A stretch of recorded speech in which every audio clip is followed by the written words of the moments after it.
Margot,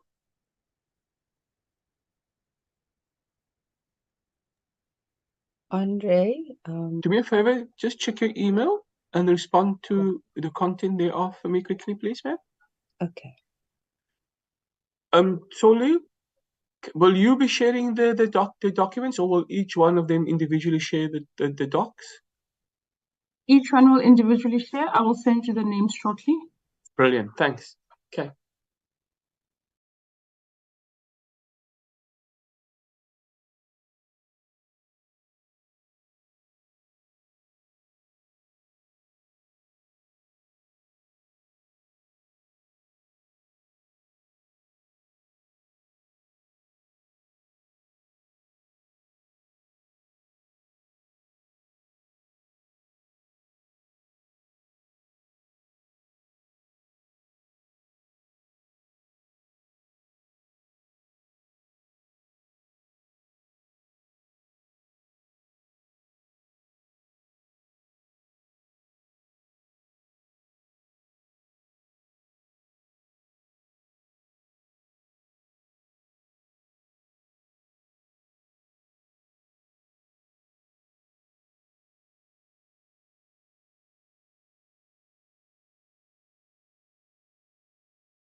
Good morning to everyone on the platform. Committee Secretary, can I check with you whether we meet a quorum?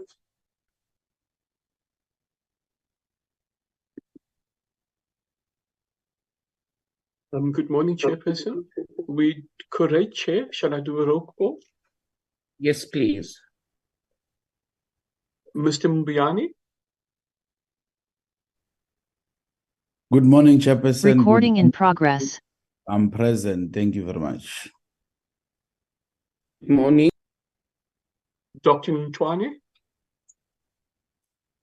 Good morning, Chair and colleagues. I'm present. Good morning. Ms. Muatse? Good morning, Chair, and good morning, colleagues. I'm present. Good morning. Mr. Mulder? Good morning, Chair. Good morning, all. I'm present. Good morning. Mr. Monakeri?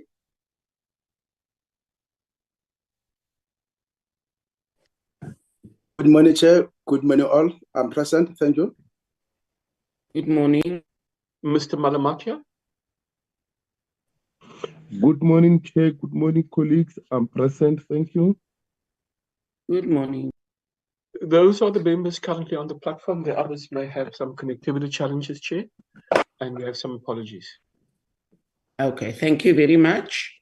Can we have the apologies and the agenda, please? Chair, we have an apology from Mr. Thring, who's on party business, as well as Mr. McPherson, who's not able to attend due to party business, urgent party business today, Chair. Okay, so I'm sure other members will join as we start our meeting. Can we have a move in a second for the adoption of the agenda as tabled? Honorable Mbiani. Thank you very much, Chairperson. I propose that we adopt the agenda as reflected. Thank you very much. Thank you, Honorable Malamacha. Thank you, Chair. I second the move of the agenda. Thank you. Thank you. I see Honorable Mulder's hand is also up. And Honorable Buhatsi, I see she dropped her hand. Honorable Mulder, did you want to? I dropped my hand. Thank you, Chair. Okay. Thank you very much. So our agenda is therefore adopted. Look at to get a briefing by SABS and NRCS on their first quarter financial and non-financial performance for the 2023-24 financial year. The purpose of this briefing from these two entities is to engage them on the financial and non-financial performance for the first quarter of the 2023-24 financial year. This is so that the committee can assess the performance of the entities against their resource allocation. This is in compliance with Section 5 of the Money Bills Amendment Procedure and Related Matters Act Number 9 of 2009, as these entities receive public funding from the Department of Trade, Industry and Competition. Then we will also have a formal consideration of the DTIC's fourth quarter financial and non-financial performance report for the fourth quarter 2023-24 financial year. Thank you very much, members. From the department, we have Dr. Dimana. So can I allow Dr. Dimana to make some opening remarks before we go to our first presentation, which is from SABS? Good morning, Chairperson and honorable members. I think I will just take the opportunity to thank the honorable members for giving us an opportunity to explain what we've done in the first quarter of the year. And we have with us Dr. Sadvir Bison from the SABS. He's the one who's going to take us through his presentation, followed by Mr. Duncan Mutengwa from the NRCS, who is also going to take us through the presentation. We have a few colleagues from the department who have also joined the meeting. We have the CFO of the department, Ms. Irene Ramafola. We also have the acting DTG for the sectors branch, Dr. Annalyn Chetty, and other colleagues. I take it is because there will be a meeting of the department later. Thank you. Can you just explain to us why Mr. Mamadisa is not with us? Yeah, sorry for that. Mr. Mamadisa's contract expired last year. He was given a short extension, and that extension then expired now in August. So as a result, Mr. Mamadisa chose to look for greener pastures elsewhere. Therefore, the department then asked that Mr. Duncan will act for a short time while the department is trying to organize a new CEO. Thank you. Thank you very much, Dr. Dimana, and we wish Mr. Mamadisa well in his future endeavors. Can I hand over to Dr. Basson, sorry. Good morning, Honourable Chairperson and Honourable members of the committee. I'd just like to firstly send an apology for the Chairperson of the Board, Dr. Sandile Malinga. At this current moment, well, he's been trying for the last 15 minutes to get into the platform. It's not allowing him to get into the platform. I'm not too sure what security firewalls are preventing him from getting into the system, but he will continue to try and get into the system. So for the early part of the meeting, I trust he may not be available, but as soon as he joins us, we'll welcome him to them. I see he's connecting at this current stage. Dr. Malinga, just want to confirm that that you have been logged on through you, Chair. Yes, and if Dr. Malinga can make some opening remarks before we go to the acting CEO. Dr. Thank you very Malinga? much. Yes, thank you very much, Chair. My sincere apology. I had technical challenges connecting, and I'm joining on my phone. And I'll ask the CEO maybe to fly the slides for us, and then I can make my opening remarks. And we would like to thank you, Chair, as well as the honourable members for the opportunity to come and present today to the committee. Just from on behalf of the board, we'll just want to brief the committee on some of the things that we've been busy with. And as you are well aware, when we last came to the committee, we indicated that the CFO had resigned, and we are delighted to indicate that we've managed to appoint a CFO who started on the 1st of July. Ms. Masocha, who's been with us and has helped us as we were concluding the annual reporting for 2022-2023. And so we'd like to welcome her, and we're delighted with the work that she's already started doing. And we also want to brief the committee on the progress that we're making with regards to the appointment of the CEO. That's in progress. We haven't concluded the process, but we are hopeful that we will be able to finalize that, and we'll have stability within the company. And with regards to just the business of the organization, as you're well aware, we embarked on a turnaround path for the organization so that we are able then to meet our mandate as legislated with regards to the setting of standards, as well as conformity assessments, that we in such a way that we're able to provide the necessary assurance and fulfill the mandate that we have And so we're still on that path of turning around the institution. And indeed, we are glad to indicate that there is a positive move on that front. And as the CEO will be presenting, we'll be presenting some of the things that we've managed to achieve since the board was appointed and in the quarter that has just been concluded. In Q1, we've done very well, achieving a 75% performance of the targets, and we would like to thank our management and our staff for this achievement.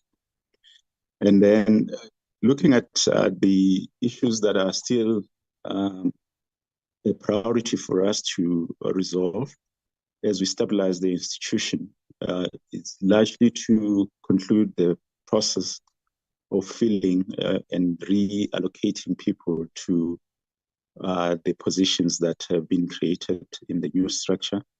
And we're hoping to conclude that process. We've had challenges along the way, but then we're very, very hopeful that the placement of people, of key staff, will be concluded by the end of this month.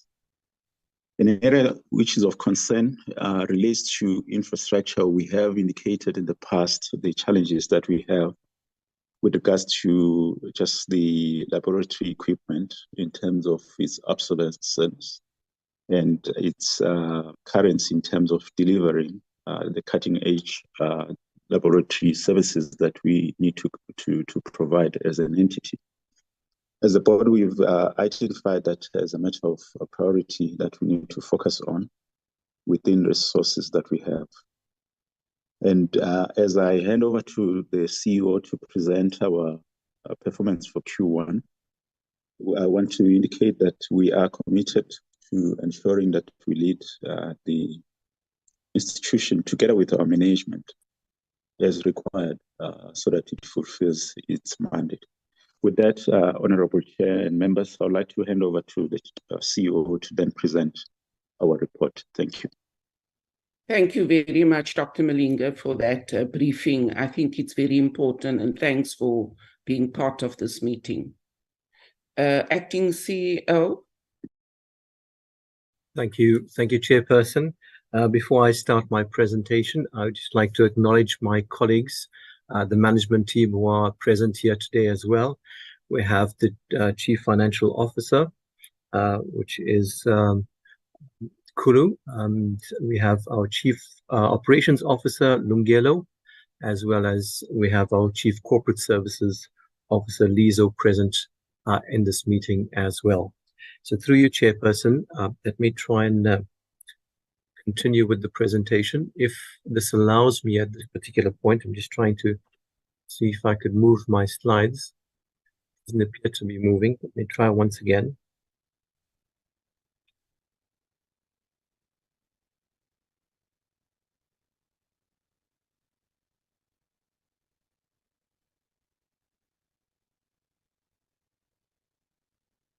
Chairperson, I just want to confirm that you can see the slide movement. It's on the contents page. We've seen it now on the table of contents. Thank you.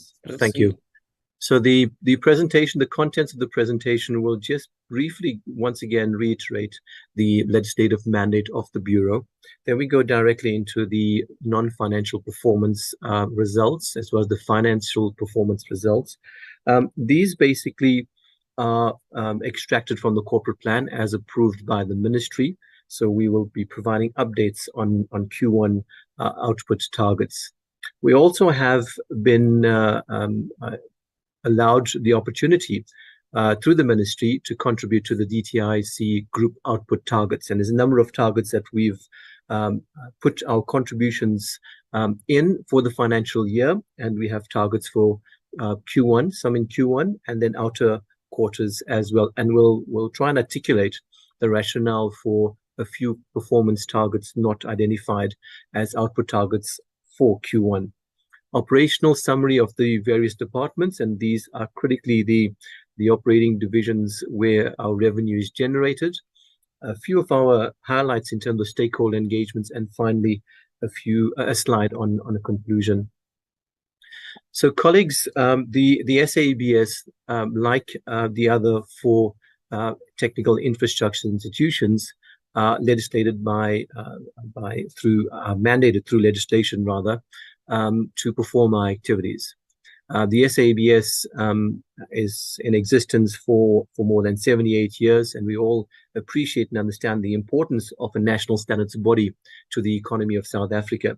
So fundamentally, our responsibility and mandate is to develop, promote, and maintain South African national standards, to promote quality with respect to commodities, products, and services for domestic and export markets, as well as provide conformity assessment services, which includes certification, testing, and inspection and verification services.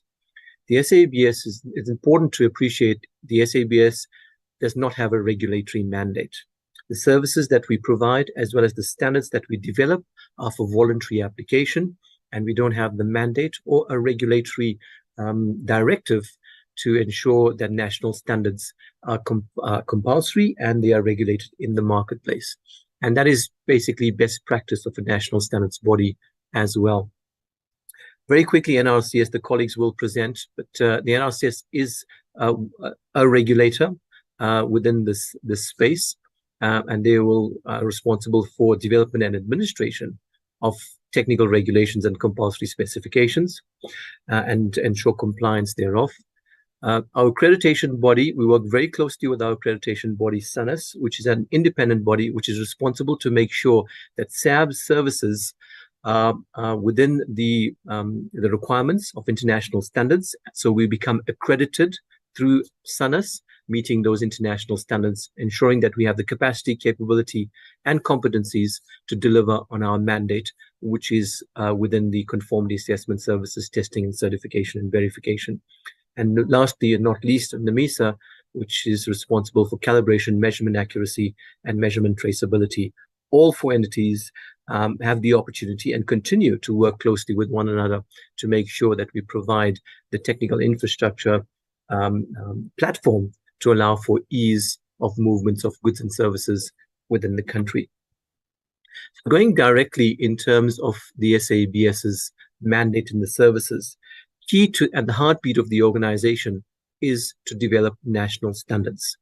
And the development of national standards is through a number of technical committees. We have more than 270 technical committees, in excess of 2,000 technical experts sitting in those technical committees, articulating the technical requirements and tools and guidelines and standards for the development of national standards. And we have more than 7,500 national standards that we have published to date, and we have to maintain the relevance of those standards as well.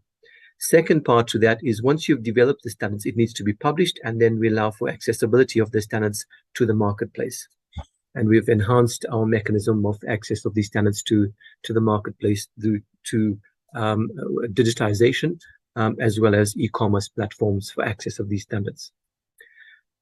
The portfolio of services that run conformity assessments, which is the commercial part of the organization, is laboratory services, our consignment inspection, as well as certification. Certification has two parts to it, which is product certification and system certification. And through these certification activities, we find that there is a significant amount of uptake on management systems as well as product certifications to have the SABS mark of approval on products, so that it enhances the point of sale of products based on the assurance of the product in the marketplace in terms of meeting a particular standard.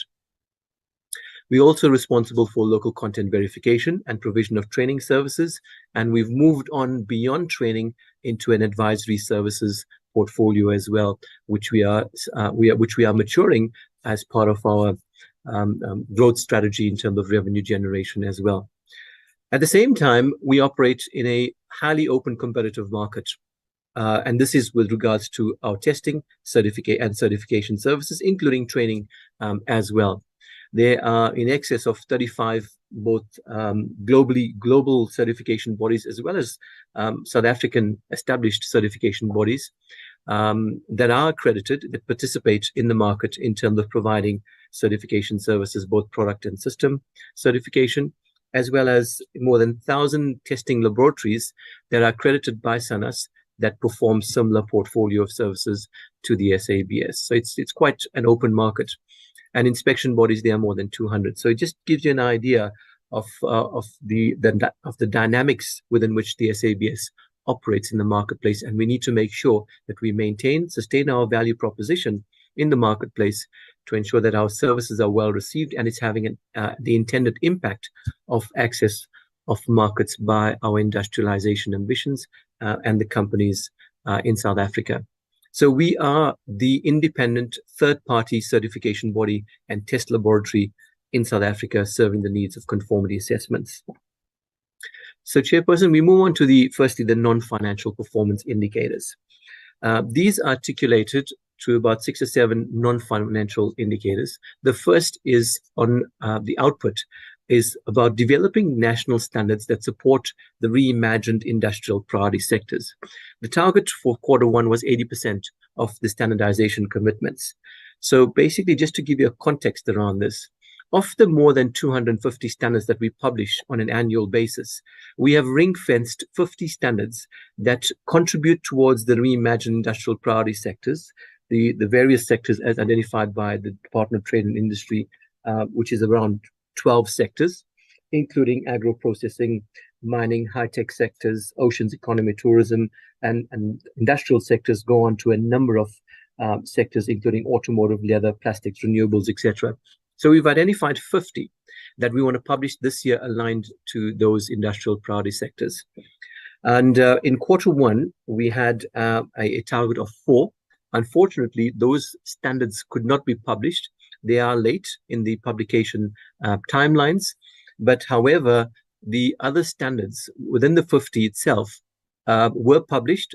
We published 11 of them that were supposed to be published in the outer quarters. And this is through efficiencies on the technical committees as well. And so we haven't met the Q1, but we've met the whole number of standards, all encompassing 11 out of 50, which brings it to 22% of the annual target being completed. So for Q1, we haven't met our targets, but in the broad context, we've achieved 22% because those 11 will contribute to the annual target being achieved of 88%.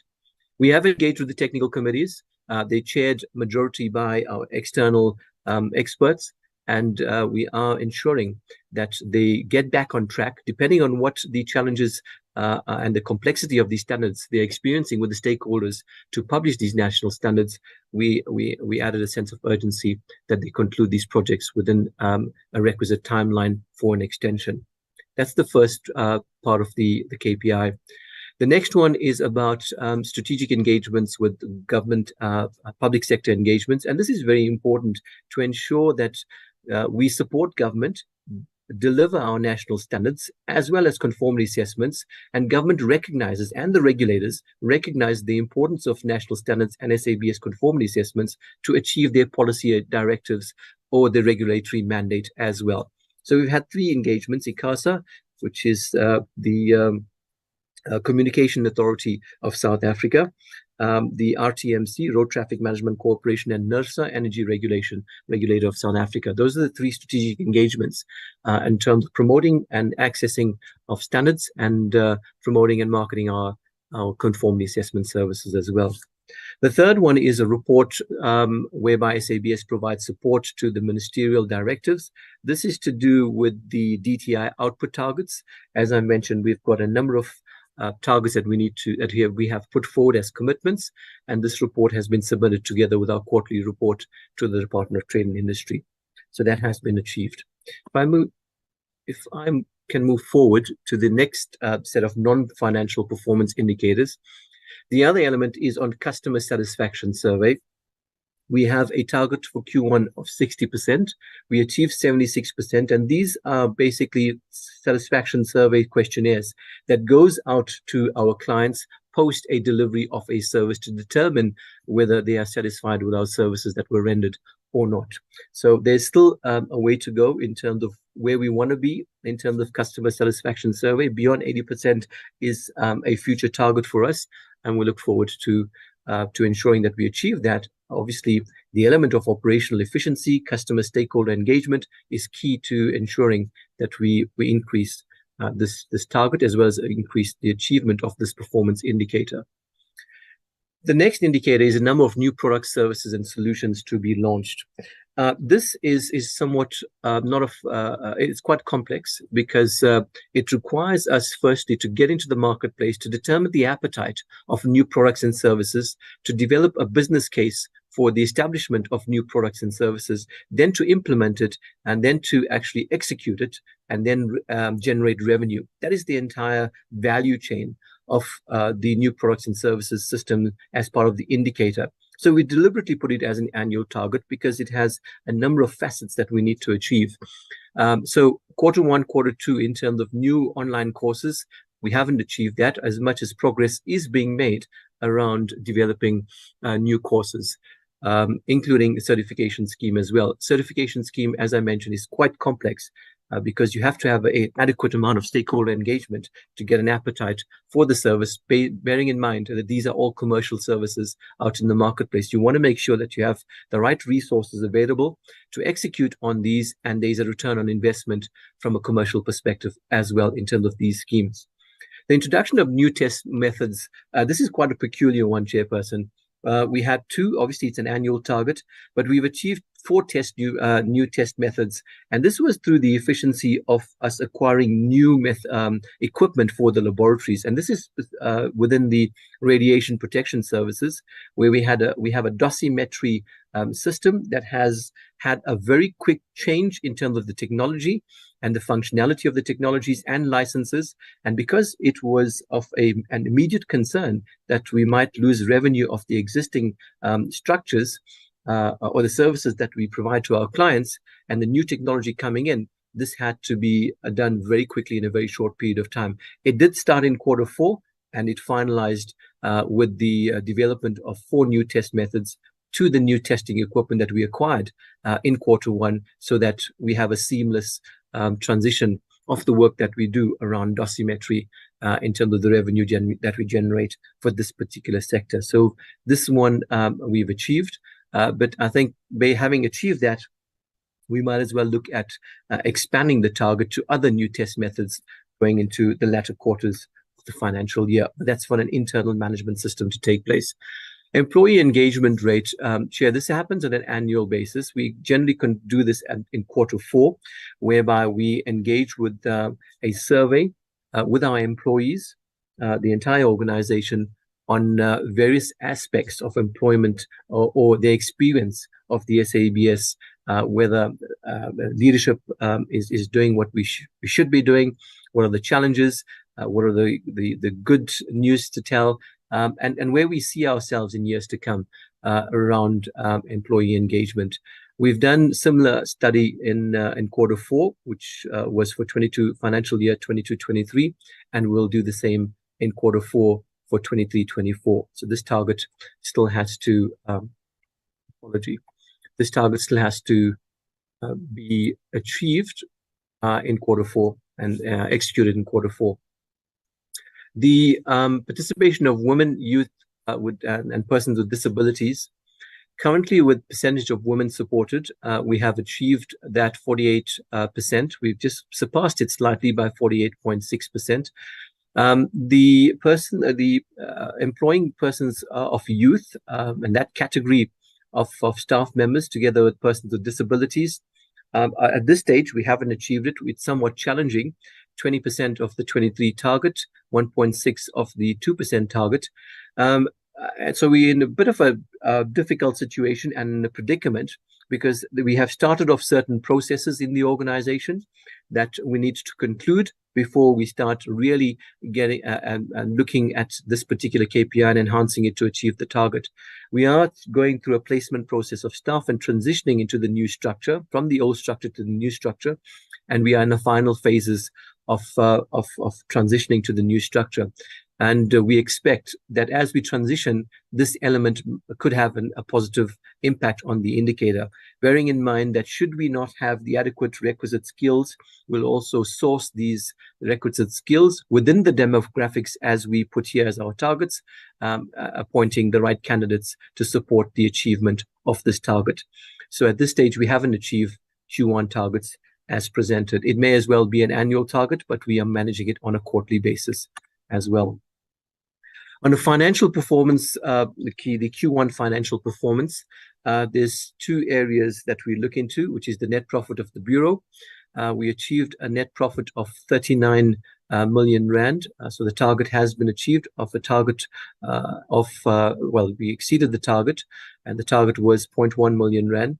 The cost to income ratio of SABS Group, this is an important one as well, considering where we are coming from, where we implemented some really cost containment measures in the organization of the recent historical past to make sure that we manage costs, and at the same time, we ensure that revenue is growing steadily for us to maintain financial stability. So we have a very positive 89.1% as cost to income ratio, which against the target of 104%. And we look forward to this being maintained or at the same time being enhanced and improved on in the quarters to come. But it's quite a healthy 89.1% cost to income ratio, which directly reflects on the net profit of the SABS Group. So in summary of our corporate scorecard indicators, 30% were not achieved. I highlighted 3 of them that were not achieved of the 10 that we were required to achieve within Q1. 70% were achieved, aligned to the chairperson's opening statements.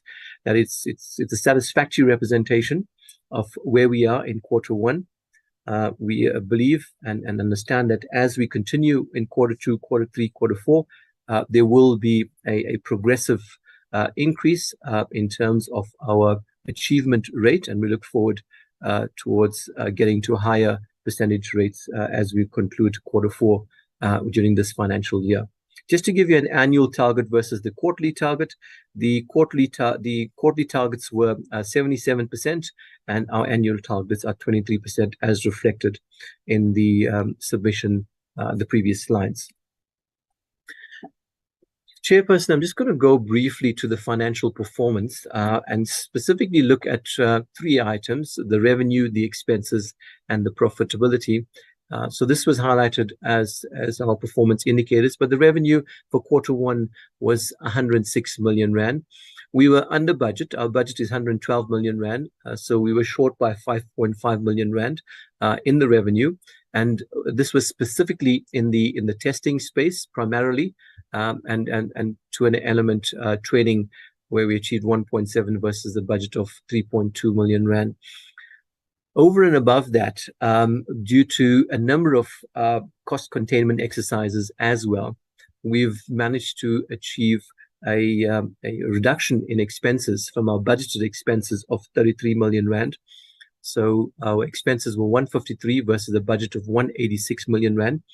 The key components in terms of the expenses were the remuneration costs. We had a saving of around 11 million rand. Some savings in consulting fees, some savings in maintenance projects, and these basically contributed towards the 33 million rand savings thus far. We don't expect this trend to continue as downward trend. There are a number of projects, including infrastructure projects as well, that will obviously tap into our operational budget to make sure that we run our operations efficiently, and we capitalize on the various systems that we need to implement for operational efficiencies. So we don't expect this downward trend on expenses to continue as reflected in Q1. And it wouldn't be as big as we've seen in Q1. Our expenses will continue to grow into the next quarters. This, based on the trends of revenue as well as the expenses, automatically you will realize a profitability, and the profitability is 39 million rand that we see for Q1.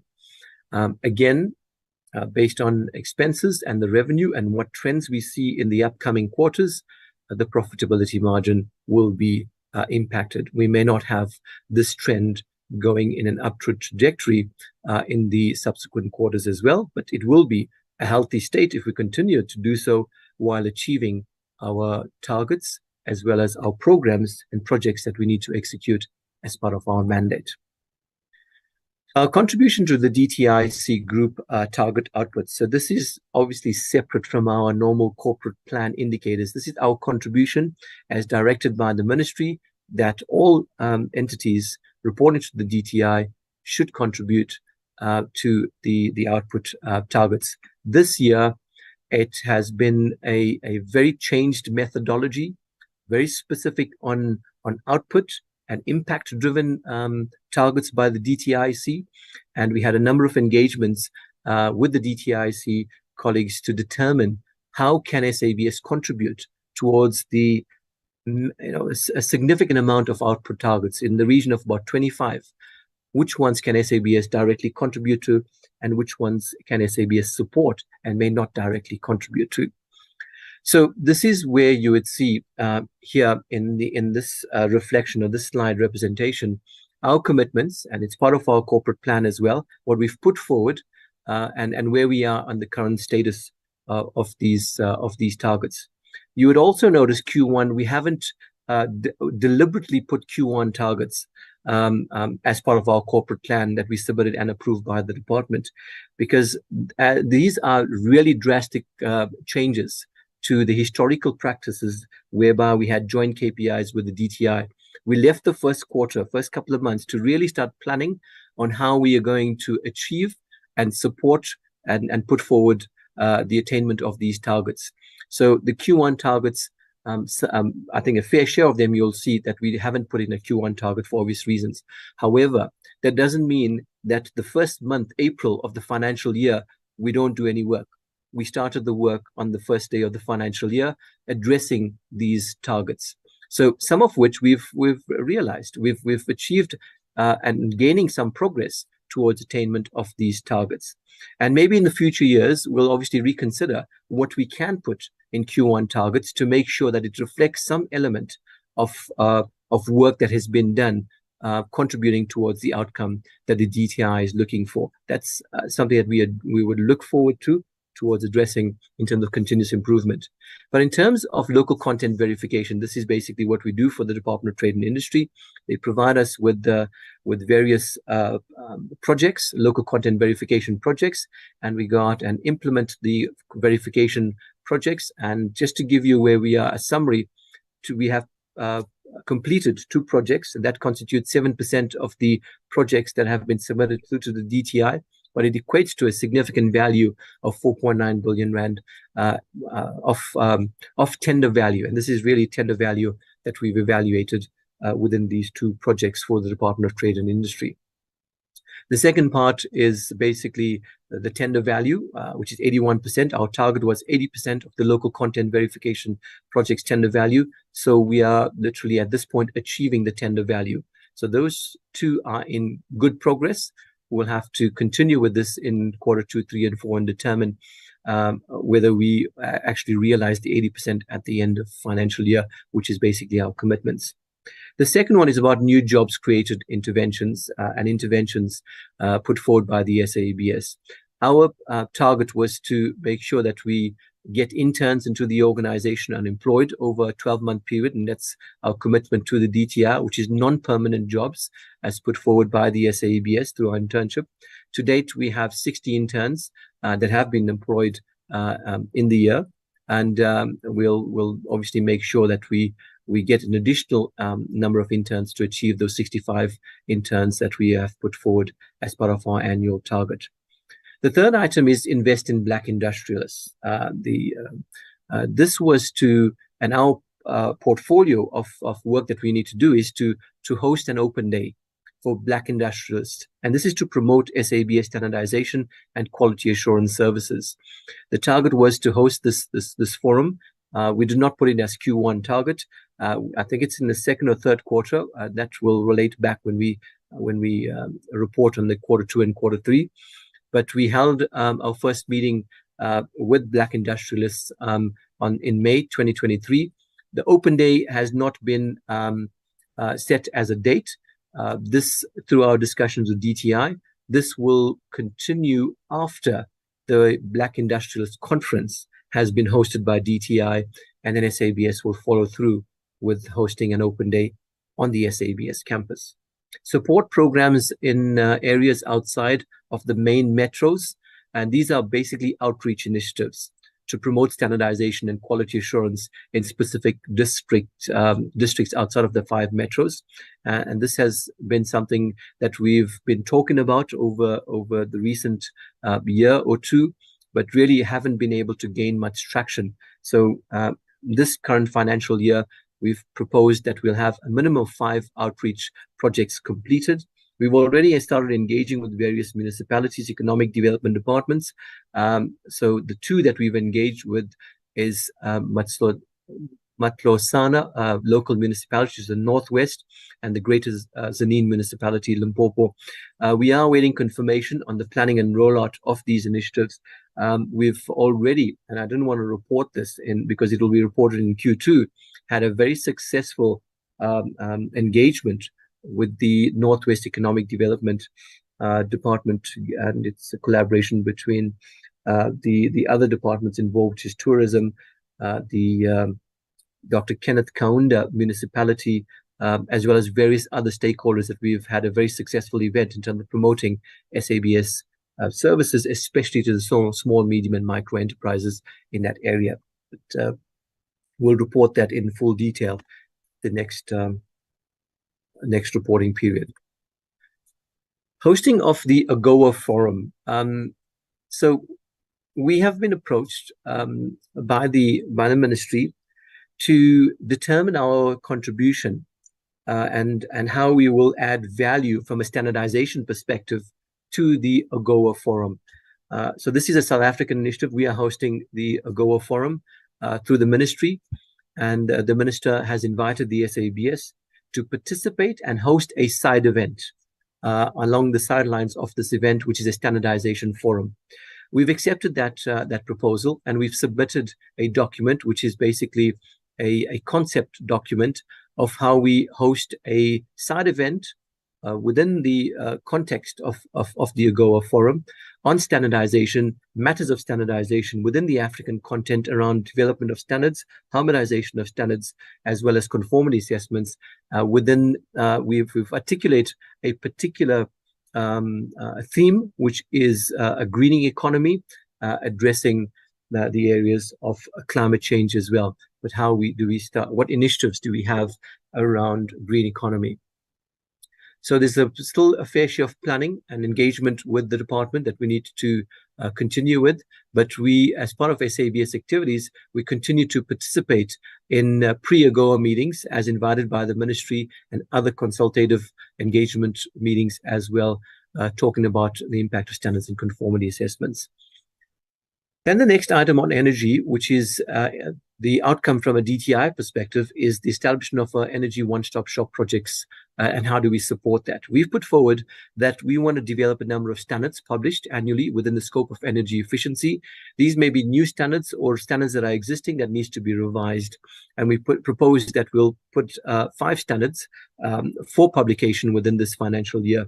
Year to date, we've published 3 standards, and they listed here as part of the electrotechnical portfolio of standards in that area, which we have committed to do.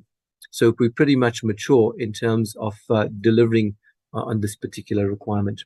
On trade agreements, from a DTI outcome perspective, we have 2 indicators here, which was to participate in the technical committees. And this is also the African Organization for Standardization, which we are members, highly influential, have thought leadership capabilities and capacity from an SABS perspective in driving harmonization of standards within the African continent.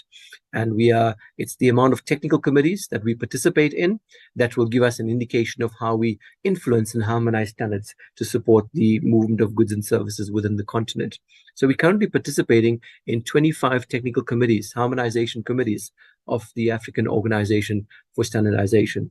And at the same time, as we continue to participate in these technical committees, we also participate in leadership positions. We are part of the ARSO Council, part of the ARSO Standards Management Committee, and other leadership roles that we play in driving standardization agenda within the continent. So that's basically what we have achieved in the last quarter and continue to enhance our engagement in the African continent. The second element was to establish testing certification these are conformity assessments opportunities in supporting of electric vehicles and other technologies aligned around electric vehicles. Our commitment was we're not mature in that field just yet. We have to do a feasibility study on conformity assessment services to determine what is the industrialization ambition. Obviously, these would be master plans coming from the Department of Trade and Industry. What are the opportunities for conformity assessments, products, the full vehicles, or is it the components, etc.? Which space does SABS play? What are the conformity assessment bodies out there already providing quality assurance to in terms of products and services? And then we'll start articulating where the SABS should play in that space.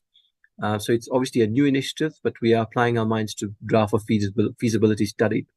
Certification, the first draft of the feasibility study is complete. We will still have to engage with that at EXCO level and determine the relevance and secondly, if we have to go into investment in these areas to support EVs, what would that be and what would the resource allocation be as well? From a testing perspective, the project team hasn't initiated anything just yet, and we're looking at feasibility studies to be engaged in Q2.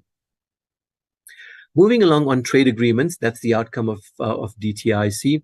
It was to, our output indicators in terms of contributing to that was to establish a technical committee and publish standards in the area of hydrogen technology. We all appreciate the importance of greening the economy, reduction of carbon emissions, as well as going greener from an industrialization perspective. We have committed to establish technical committees on hydrogen technology, as well as finalize the standards development, a business plan on hydrogen technology. So the committee for at Q1, it was from our perspective a sense of urgency that we had to establish the committee. It was already, so the committee is already established, and our business plans are in the process of finalization with the committee members, and we'll start articulating specifically what are the standards that we need to develop to support the hydrogen technology. And then from thereafter, obviously the scope of the technical committee will be around the entire value chain that South Africa has a very prominent opportunity on green hydrogen exposure and value chains around that.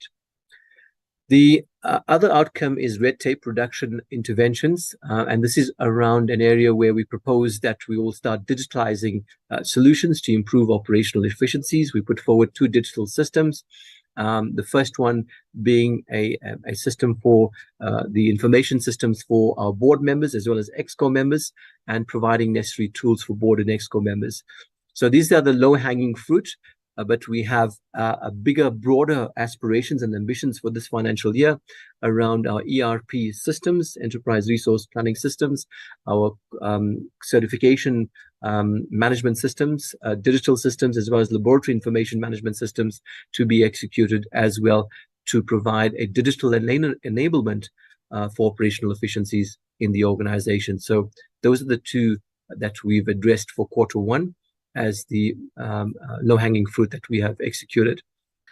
The other area is on the development of national standards, and we want to make sure that we run a very efficient system of developing national standards and continuously improve on our turnaround times for the development of national standards.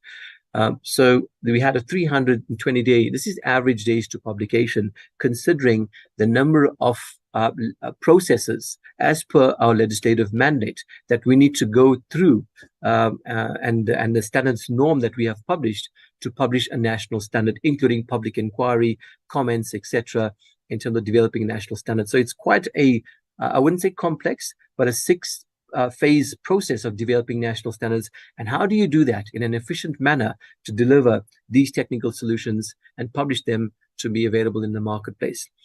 We had 320 days as our target, and we've published Q1 our publications within 199 days on average to publish these standards. So we've significantly improved. One of the reasons for the significant improvement is that when you adopt international standards, identically adopt international standards, the timeline for the development of these adoption standards is shorter than homegrown standards that you develop from scratch. So a fair share of the standards that have been published in Q1 are basically the international adoptions, which allowed for a reduced average days of publication. This might change in Q2, Q3, as we engage more on homegrown standards where there are no international standards, and we have to really go through the complex process of starting from scratch to develop a national standard, which can take a good couple of months to several years to publish these standards, bearing in mind it's not driven in terms of the technical content by SABS, it's driven by the industry stakeholders who require the standards and set the standard in our technical committees by themselves. The next item is on case studies, and this was one of the latter requirements from the DTI, which we've included as part of our corporate plan as well. What are the success stories impacted by SABS as products and services to the various stakeholders that we service in the marketplace? So we've been targeted to put forward 20 case studies on success stories, and we've published 5 already, 2 of which I have included in the presentation. I will go through that very quickly, but these are the types of good stories around the impact of SABS on the various organizations, entities that we provide conformity assessments to in the marketplace. So we've achieved the 5 studies that have been completed and targeted for Q1.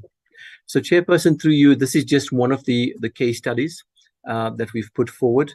This takes a fair share of time of engaging with our clients and interviewing them, getting their stats of prior to them starting with the SABS in terms of acquiring our solutions, implementing the solutions, and thereafter what the impact thereof is. This is ROVD engineering. It's in the automotive sector. It's a good story because they are in the sector whereby they just started off in 1988 when they were awarded by a contract by Volkswagen to develop conveyor systems. They've expanded since.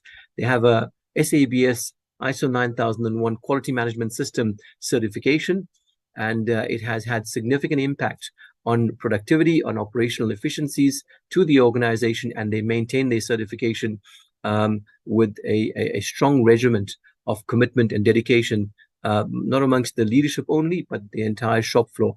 So the statistics that they've put forward in terms of the impact that SABS and our certification scheme has done to the organization was, and this is clearly a qualitative representation of more than 20% increase in efficiency, streamlining of work and processes, 18% improvement in productivity in the organization, increased customer satisfaction, increased credibility and their brand in the marketplace.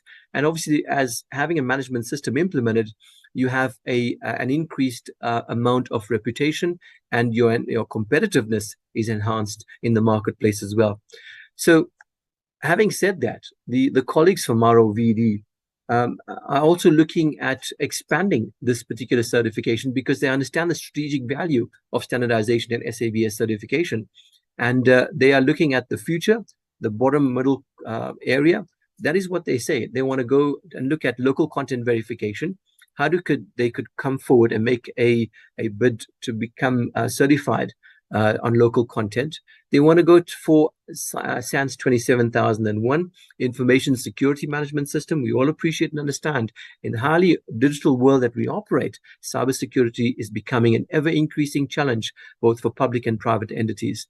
They're also looking at anti-bribery and corruption, 39,001 management system with the Bureau to be certified, 45,001, which is occupational health and safety, 14,001, which is environmental management safety, which is good for them to have aspirations of transitioning and growing their certifications with the SABS, which is really producing a value add to the organization.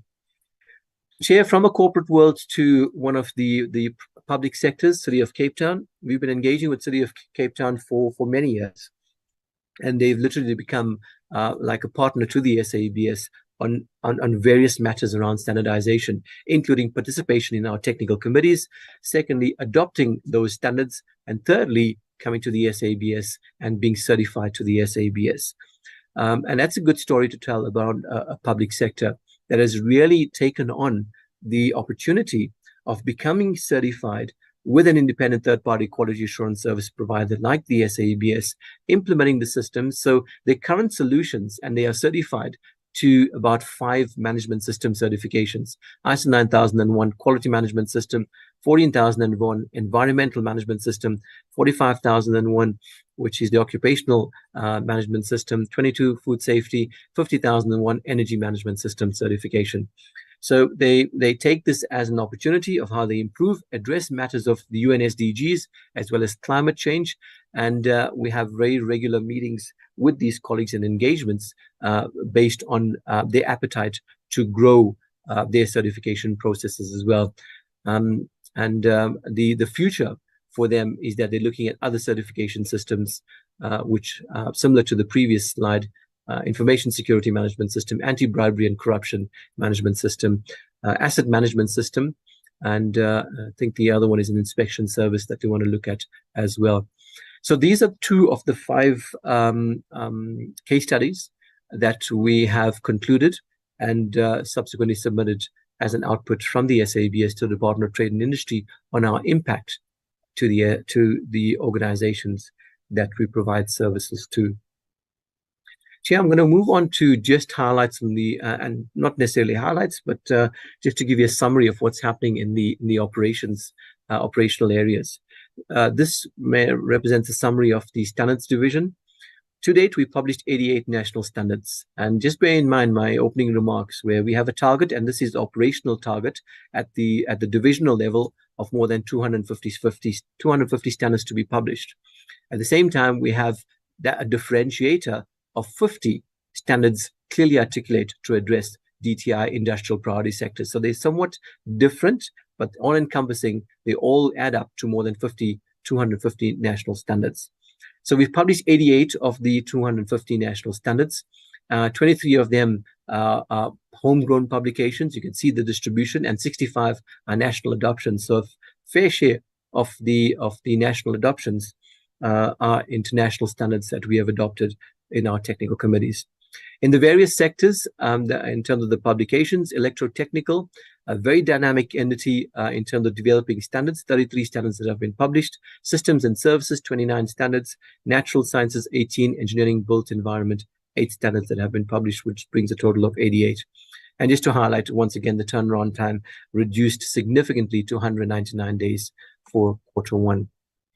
When it comes to certification, one of the highlights in certification is the revenue that we have generated for Q1. We've achieved the Q1 actual budget, rather 64 million rand. We have achieved 65.5.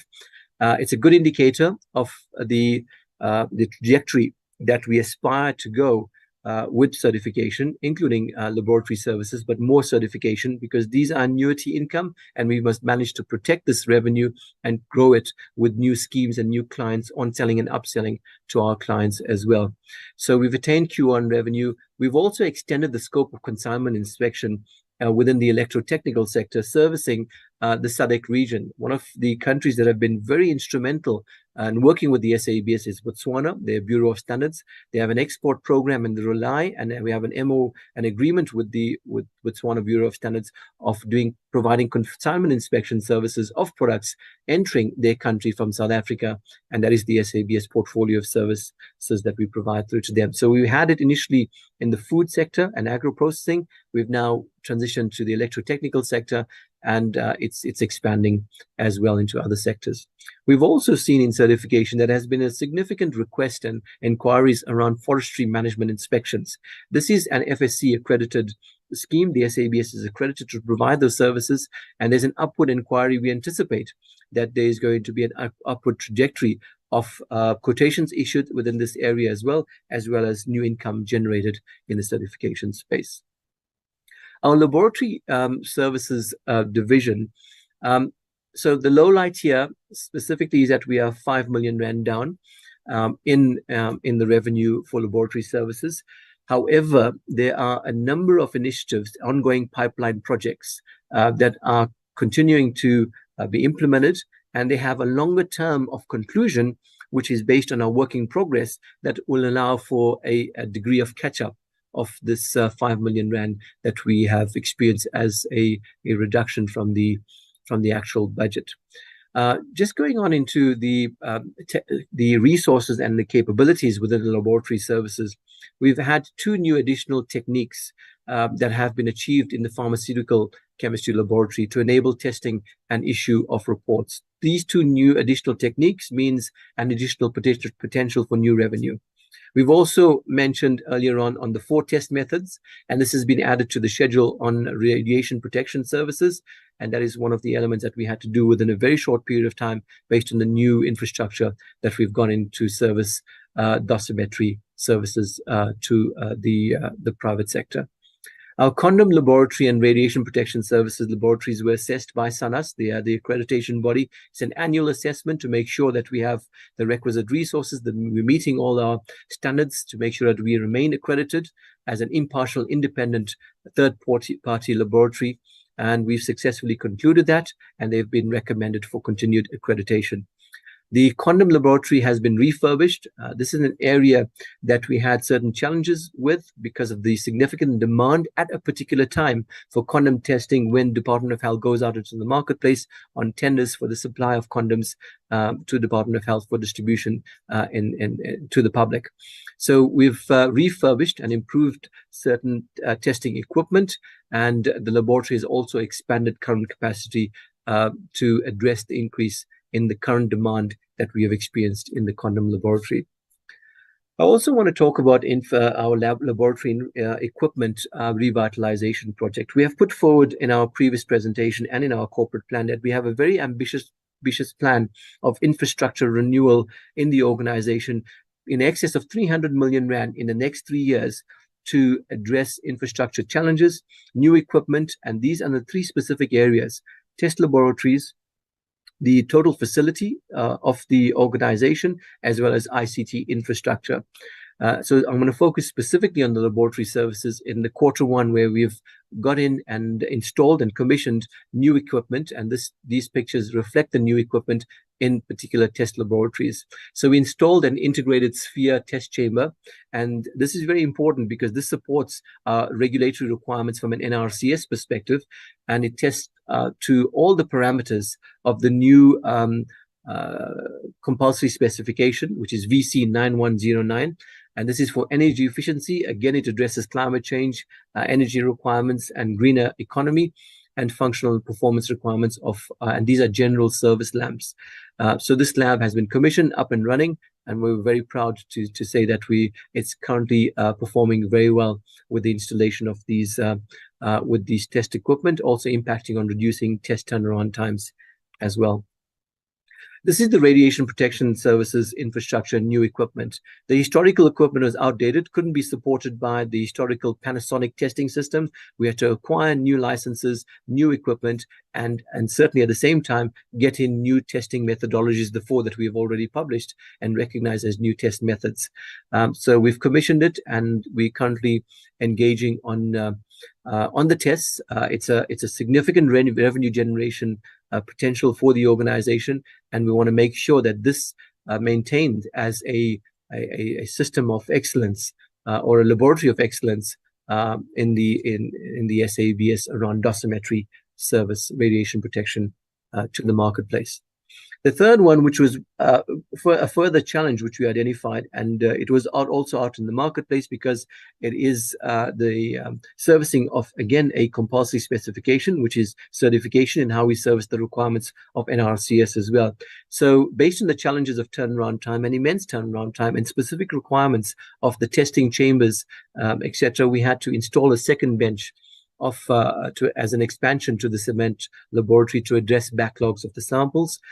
So we've had this second bench increase capacity by 100%. It has been commissioned. The new spaces includes installation of localized environmental conditions. And at this point, I think we probably in the conclusion state of this is appointing technical and additional test officers.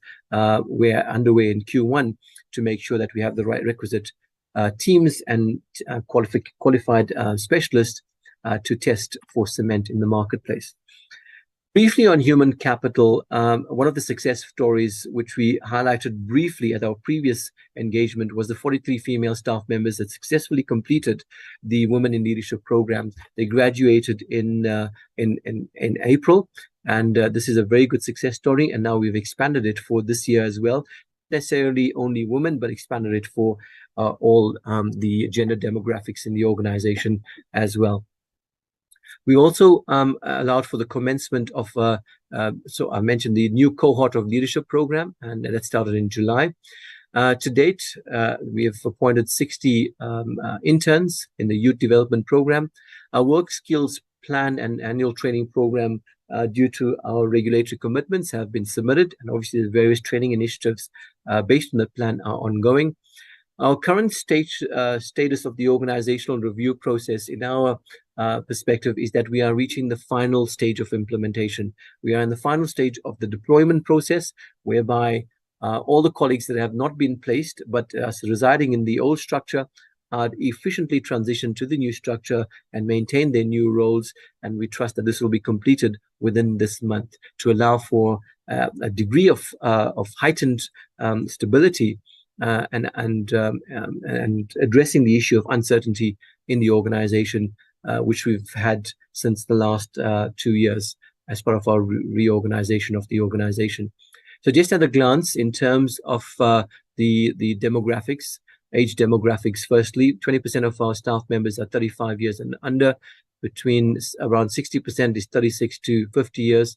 More than 50 years, we have 25% of our staff members. The gender, male versus female, 48 versus 52. We just showed 48.8. And then we move on to demographics, 84% African, white 8%, colored 3%, Indian 5%, just to give you an indication of where we are as an organization. Chair, I'm going to move on very quickly to stakeholder engagements. It's part of our core reporting as well. We have a very comprehensive stakeholder engagement portfolio. And in Q1, these are a few of the areas or entities that we've engaged with, both public and private sector, to strategically promote the work that we do, as well as engage on partnerships with them in terms of delivery of our services. A few of them, both in public sector, CSI, our Department of Minerals Resources, Department of Transport, including NEXA, NRCS. Obviously, NRCS is a very close entity of the SABS, CEDA, Invest South Africa, DTIC. And these institutions, including the public sector, private sector, KAYA, Chemicals and Allied Industry Association, SASOL, a few to mention. And the rationale for this, and this is each stakeholder engagement has its own individual reports of engagement, but why do we engage at a national level is to make sure that our conformity assessments and standards support and provide an enabling environment for policy and regulation. We also collaborate with other entities on testing and certification services. We participate in technical committees, or rather our clients participate in technical committees in the development of national standards, and how we could enhance this to other and expand other entities participating in our TCs. So we level the playing field and ensure that we have a high degree of inclusivity of entities and representatives sitting in our technical committees. There are obviously new business opportunities. We engage strategically with our existing clients. We have a top 100 clients in terms of revenue generating organizations, and engage with them to see what matters most to them in terms of their foresight opportunities for certification, including testing. And this gives us an opportunity to develop new schemes should the requirement be there. There's cooperation in some research opportunities as well. We want to maintain our customer relationship and maintain and grow the existing client base of the SABS. And quite importantly, we have significantly enhanced our promotional events and marketing of the SABS to have a broader face and a broader traction of SABS in the marketplace. We also have international stakeholder engagement portfolio, and this includes the 2 international organizations that we are members of in the standards area, ISO and IEC. We also play an important role, should we be required to, in WTO, in terms of the inquiry point that we manage as the SABS. Regional standards bodies are referred to ARSO and SADC-STAN, and AFSEC, which is the African Electrotechnical Commission. And then we have bilateral meetings on other national standards bodies as well. This is just a few of the engagements like BOPS, Botswana Bureau of Standards. BSI, we have a very good working relationship with BSI.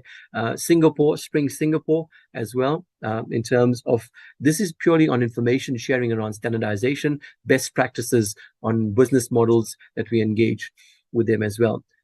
One of the significant areas, which obviously as South Africa as the chair, is the BRICS forum as well. So as a national standards body, we have engagements with the 5 BRICS nations currently, and we have a national standards body or head of national standards body engagement every year. This year hosted by South Africa, so SABS will host this. It is a virtual meeting. It's not going to be a physical meeting, where it's a one-day workshop around the BRICS countries, around our MOU standardization activities, and that is going to be hosted in the latter part of November. So we are engaging currently with them in preparation of the SABS Heads of National Standards Body BRICS meeting. So why do we engage at these international levels? Purely, firstly, is on participation in international and regional standards bodies.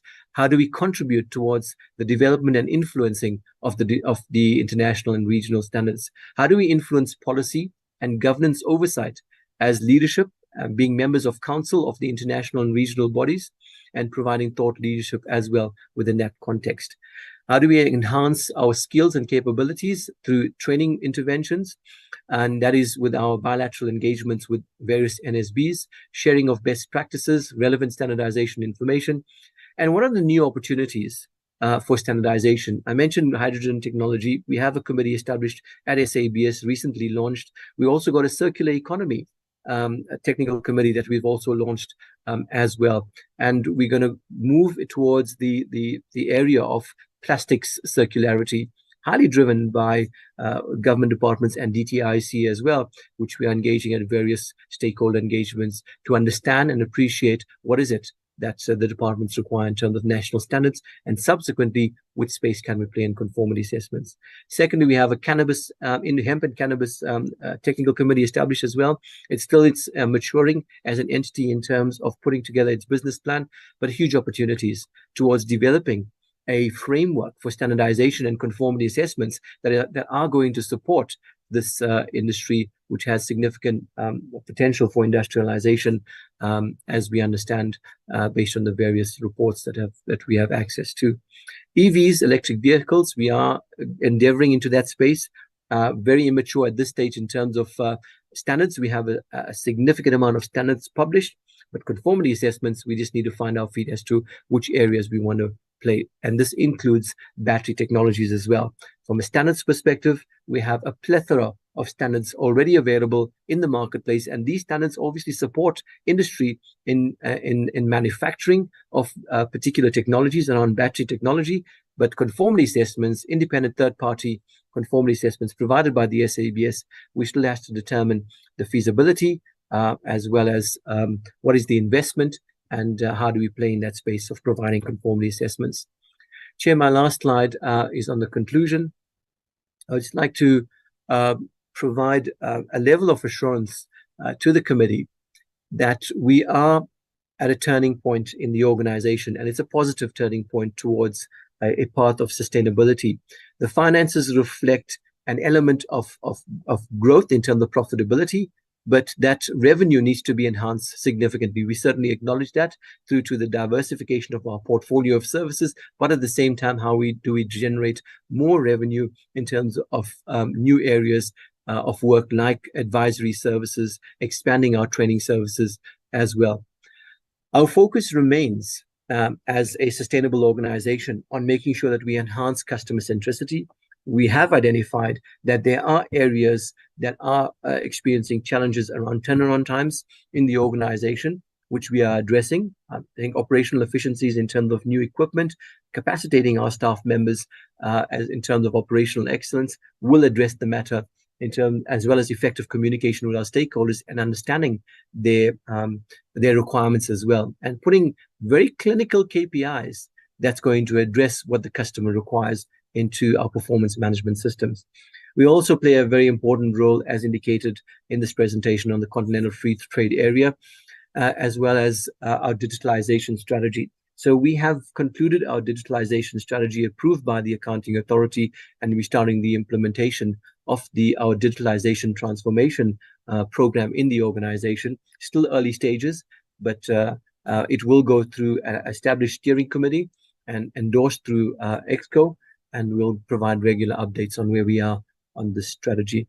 Infrastructure, the broad infrastructure in the organization, that is obviously of significant interest to all our stakeholders, including the portfolio committee as well. You would recall that when the colleagues came through, the reticular piping system was presented when you did a walkabout. It was not in a good shape, and it still is not in a good shape, but we have started the process of now articulating and putting together the funds as well as the scope of the work that needs to unfold. So far, in terms of the infrastructure and critically the piping infrastructure, which is in the trenches underground, we've accumulated a cost or assessed the cost to be plus minus 25 million rand. DTIC has given us 27 million rand for our roofing as well as our piping project. So some of the funds will have to be supported by our own reserves that we have to make sure that the piping work is done. We've further, based on the engineering consultants that have been put on this project as the initial stage, they've put forward that they require at least 60 days of complete shutdown to work on the piping system. That will certainly have a significant impact on the laboratory and the conditions for the organization. So we've got to be strategic. At what particular point do we have, firstly, manage the risks that we are currently exposed, and what particular point, which is convenient, not to compromise the revenue generation, that we go into doing and decommissioning all the labs rather, and start upgrading this piping infrastructure. It is anticipated, Chair and members, that we might allocate the vacation period during December, January for this whole reticulation system to be concluded. But we are still in talks of how we're going to manage this going forward. We certainly remain steadfast in delivery of our standardization products and services in support of DTIC reimagined industrial priority sectors as presented here, as well as our output indicators as well. And last but not least, the support from the board and the shareholder. We've been engaging very rigorously on a number of issues, even including our challenges as well, on how we address and reach commonality in aligning our strategic priorities, as well as delivering good corporate governance aligned to our mandate. Chair, I'll stop there. Thank you for your attention, and apologize if I went beyond the expected time for presentation. Thank you. Thank you very much, Dr. Bassoon. Members, that leaves us with about 15 minutes for questions and responses. Can I take hands for interaction with the presentation?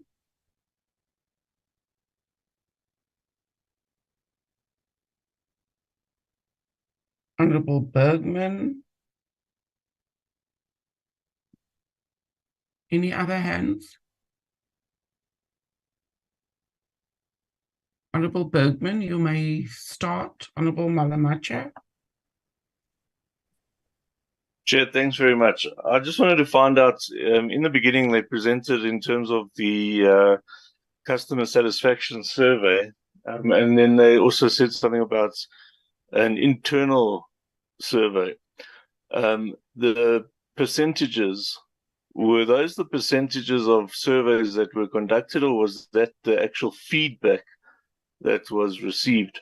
And in terms of the feedback received, I'm interested to know where the issues or weaknesses in terms of the feedback was from the actual feedback received. In terms of the AGOA meetings that have been scheduled, or the side meetings that have been scheduled, there's been great, I don't want to say contradictions, because I know that the minister was also sent abroad to try and rescue AGOA, but there has been a lot of reluctance, or I don't want to say, let me say arrogance, to say that if we lose AGOA, it doesn't really matter to South Africa. And I think one of the standards that people spoke to was the standards of let's say, the chickens that were being imported from the US. So what is the reason why the South African, why SABS would get involved in the AGOA agreements? Is it to monitor such compliance? And if so, you know, is that the angle they're going to take? Or do they agree that AGOA is actually definitely important to South Africa to hold on to? Thanks very much. Thank you. Honorable Malamacha. Thank you, Chair. Let me take this opportunity and welcome a very well comprehensive report.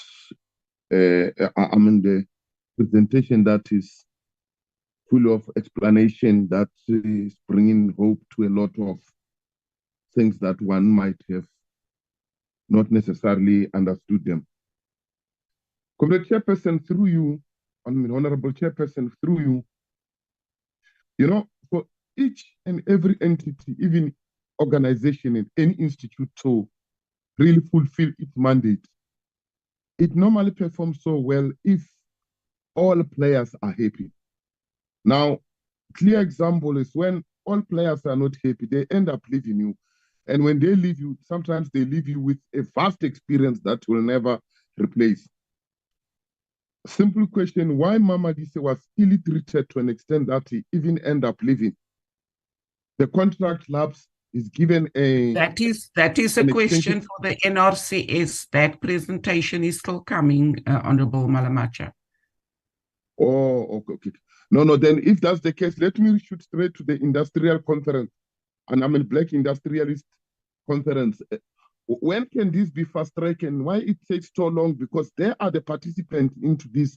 And as much as it's voluntarily, which I fully agree, it's not anymore. I mean, it's not a comparison, they are not regulators. But the issue is these Black industrialists, they want to participate in this economy. And one of the barriers is this standardization, where their products are not SABC approved. And now this conference is not coming, yet you want them to participate, you want them to assist in terms of creating jobs.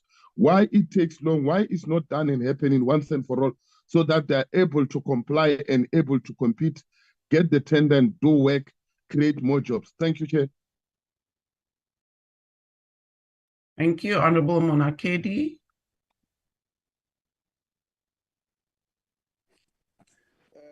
Chair, thank you very much. And thanks to the doctor for the very comprehensive presentation. I've got a few questions. On the issue of employee engagement rate, the target there says 3, that is, well, it looks like it's an annual target of 3 out of 5. And for the first quarter, the rating is also 3 out of 5. But for quarter 1, the one we are assessing today, there is no target, and the reason being that it is an annual target. But I don't understand why do they say it's an annual target, because they have indicated there that under or in quarter 1, they are looking at a rating of 3 out of 5. So they should have reported actually in terms of the actual and not give that reason there that it's an annual target. Yeah, I think if that can be clarified. And I think the other one is in terms of, I think where they say they provide integrated conformity assessment solution, they are indicating there that some of the outputs and key performance areas are going to be measured at the end of the year, which means they see them as annual targets. I thought, well, going forward, this approach may have to be revisited or reviewed, because as he was presenting, he indicated that there are some facets, there are some issues, some phases that have to go into realizing these targets. I mean, obviously throughout the various quarters, because if they are going to be waiting up to the end of the financial year to then give us a report as to whether they have achieved or not, it may actually be very risky. So going forward, they may have to divide the work that has to be done in terms of quarters to say in this first quarter, these are the things that we are going to be focusing on, so that they are able to come to say those things that we said we are going to do for this quarter, for the next quarter, have been achieved or not. So I'm just worried about the blank spaces. Yeah, I think the same with employee engagement rate. If we can get some explanation there or a response to what I'm actually proposing. Yes, financial, what you call part of the report, they are indicating there that they have realized a net profit of 39 million against the target of about, I think, 100,000 or somewhere there.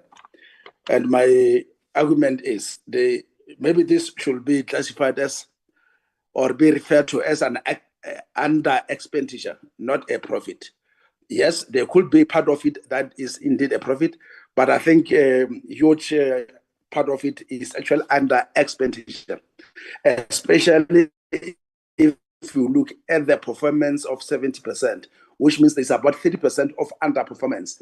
And that part relates to the money that they were not able to spend. So it's more of an under expenditure than a profit. If I could get the doctor's take on that one. And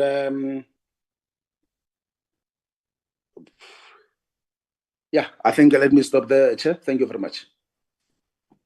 Thank you. Honorable Mbuyani.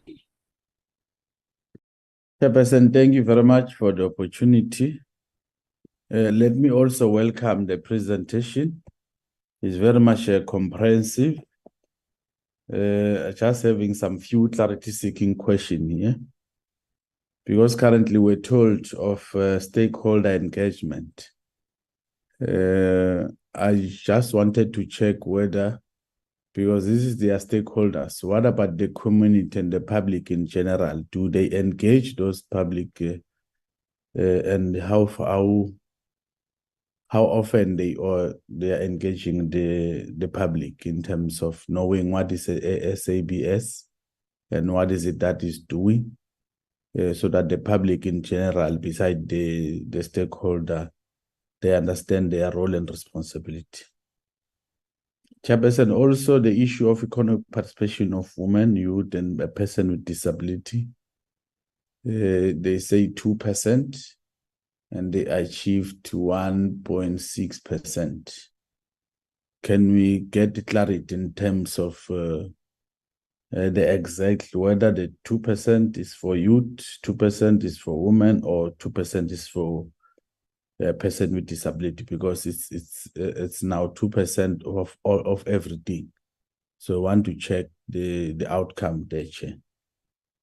And also maybe the issues of placement of staff into a new structure. They said it has reached a final phase. Can we be clarified as to the engagement of the staff and also the organized labor in terms of engagement? Are they fine now? Because the last time you went to SABS, they always have a strike there. So we want to understand whether they've established the engagement with the unions. Chair, the 70% achievement vis-a-vis the 30% not achieved. Can we be clarified what is the reason and the challenges of not achieving the 70%? Because now we are told that the 70% is as a profit. So we want to get a clarity exactly what was the 30% not being achieved and what are the challenges. So what the committee can do to assist the process so that they perform in terms of the achievement as 100%. Chairperson, yeah, the Q1 target not reflected. I don't know, in many columns there, because as much as it's an annual target, but annually we have Q1, Q2, Q3, Q4, that means this annual. Then in this quarter, what is their actual?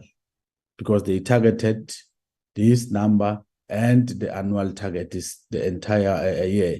So now in this quarter, what was the actual? Because in other columns, we don't have such actual. Let me pause there for now, Chairperson. Thank you very much. But the online courses, I'm not so sure what they're talking about. If they can elaborate more on the online courses, and did they achieve their target? And if not, how are they going to achieve it? Thank you very much. Thank you very much for those questions, Dr. Bassoon.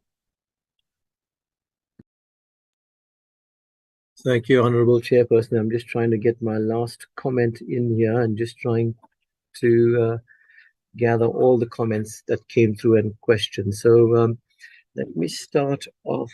And colleagues, if I've missed something, please let me know. I'll try to take down as much notes as possible to respond to the questions or comments.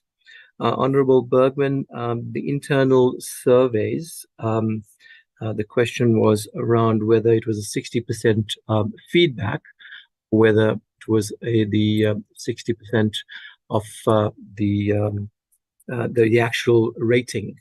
So the 76%, 60% is the rating, meaning that we want to achieve a 60% satisfaction rate that comes out of the survey. So we've achieved a 76% satisfaction rate. So it's got nothing to do regarding the number of respondents or percentage of respondents. It's got to do with the actual satisfaction rate. I hope that addressed the issue. The feedback, and very high level in terms of what trends we're seeing on the feedback from these questionnaires is that it revolves around our turnaround time. At times it's on testing services, our turnaround time on issuing certificates, and so the entire thing is around operational efficiencies.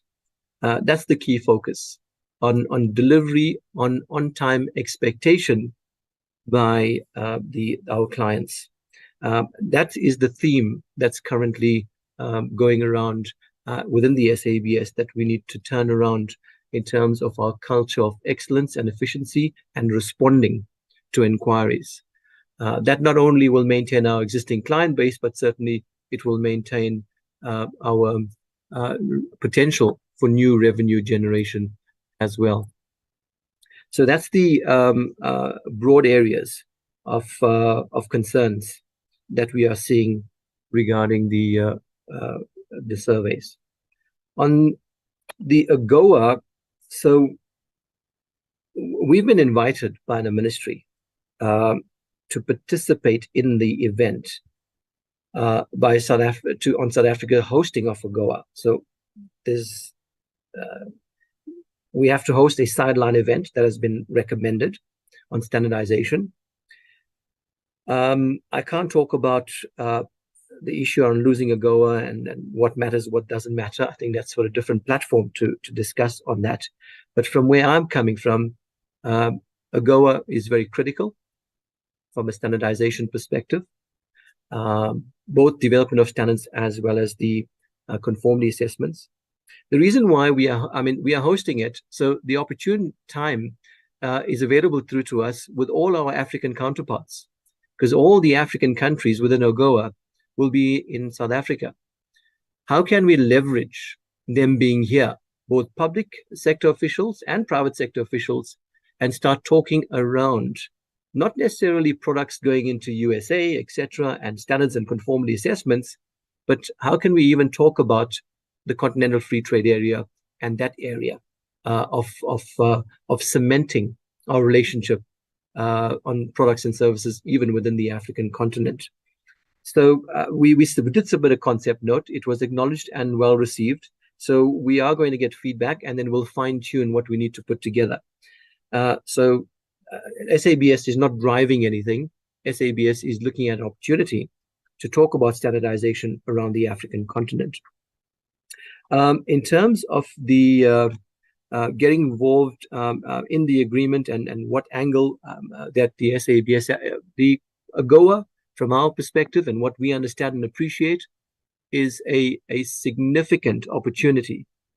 And this is from our perspective, because it allows for preferential treatment of African products and services to gain traction to the US market. And obviously, it's another point of renewal of the agreement. And I think it's important that as much as we are delving into the space of continental free trade area, which is very important for us, and we need to articulate a broader movement of goods and services within the continent, there's still existing markets that we need to also maintain. And this one such market, driven by AGOA, is an important one. So that's my personal take on this, Chair. The Honorable Malamache, you mentioned, okay, so that was Edward Mamadi says, that's NRCS. The Black Industrialist Conference. So again, it's hosted by the ministry. We will be invitees to the Black Industrialist Conference. So it's not within the purview of the SABS to direct when and who and how it's going to be arranged. We are one of the invitees, and we made sure that this year we will actively participate in whatever format that the ministry will allow the SABS to participate in.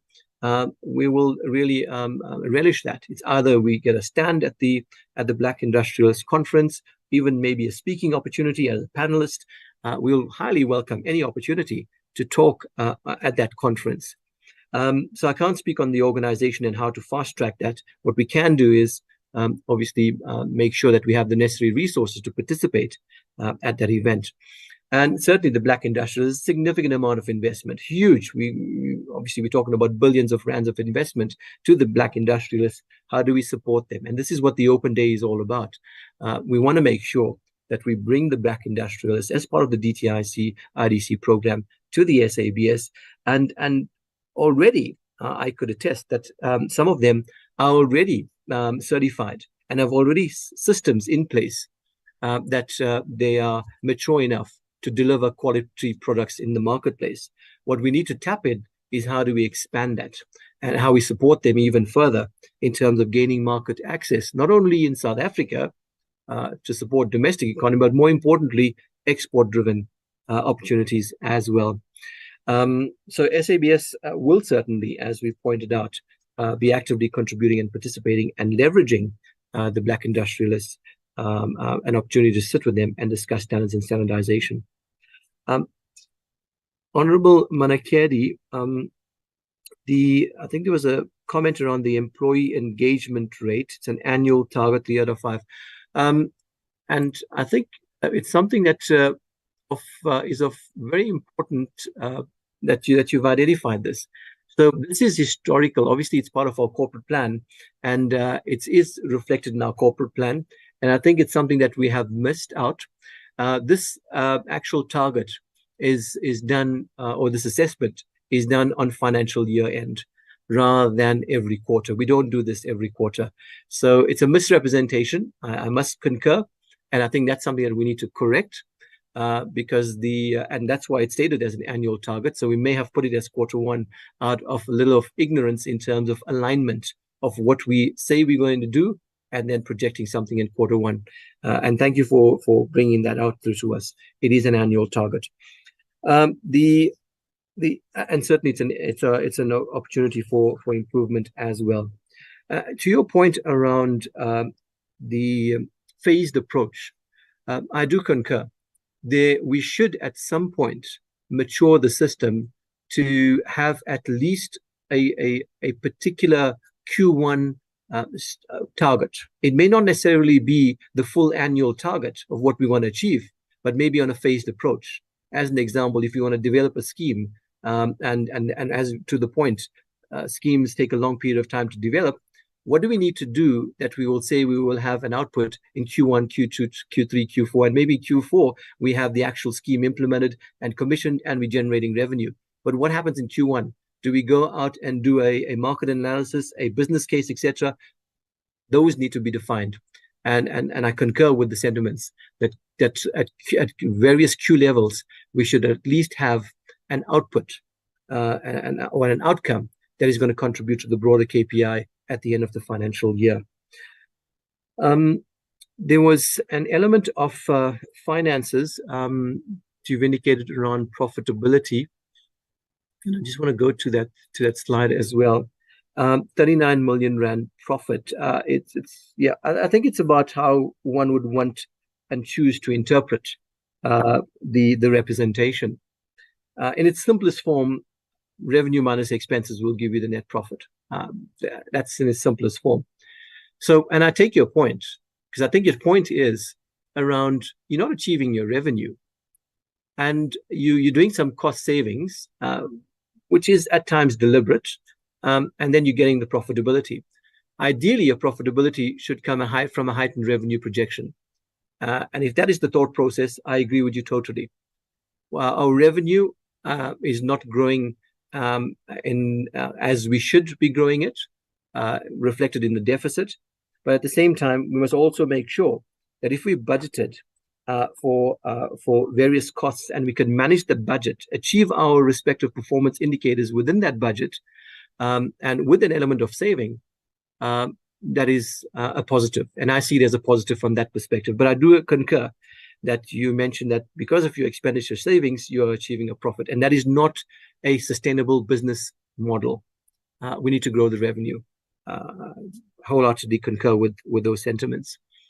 Honorable Mbuyani, stakeholder engagement. So we, as presented, and maybe we haven't reflected on all the stakeholder engagements. And at times we don't engage on direct face-to-face stakeholder engagements. We have strategic stakeholder engagement, which is face-to-face. And these are, as we put forward, a number of municipalities. How do we engage with the municipalities? How do we engage on various forums, NRCS roadshows, other quality infrastructure roadshows, DTI roadshows on the Continental Free Trade Area, AGOA roadshows. So we latch on to the opportunities from other institutions and our shareholder to get on and take that opportunity of presenting to the community and engaging with the public as general in whatever platform. And we've done that in Q1 quite significantly. There are opportunities for further engagement. Obviously, every single item that we engage with has an element of cost factor to it. Just the recent one that we hosted, a very successful hosting with SMMEs, and probably around in excess of 100 stakeholders on SMMEs in the Northwest Province, as I indicated. That success came obviously at a cost, but you got to have those revenue sources or budgets for these various activities.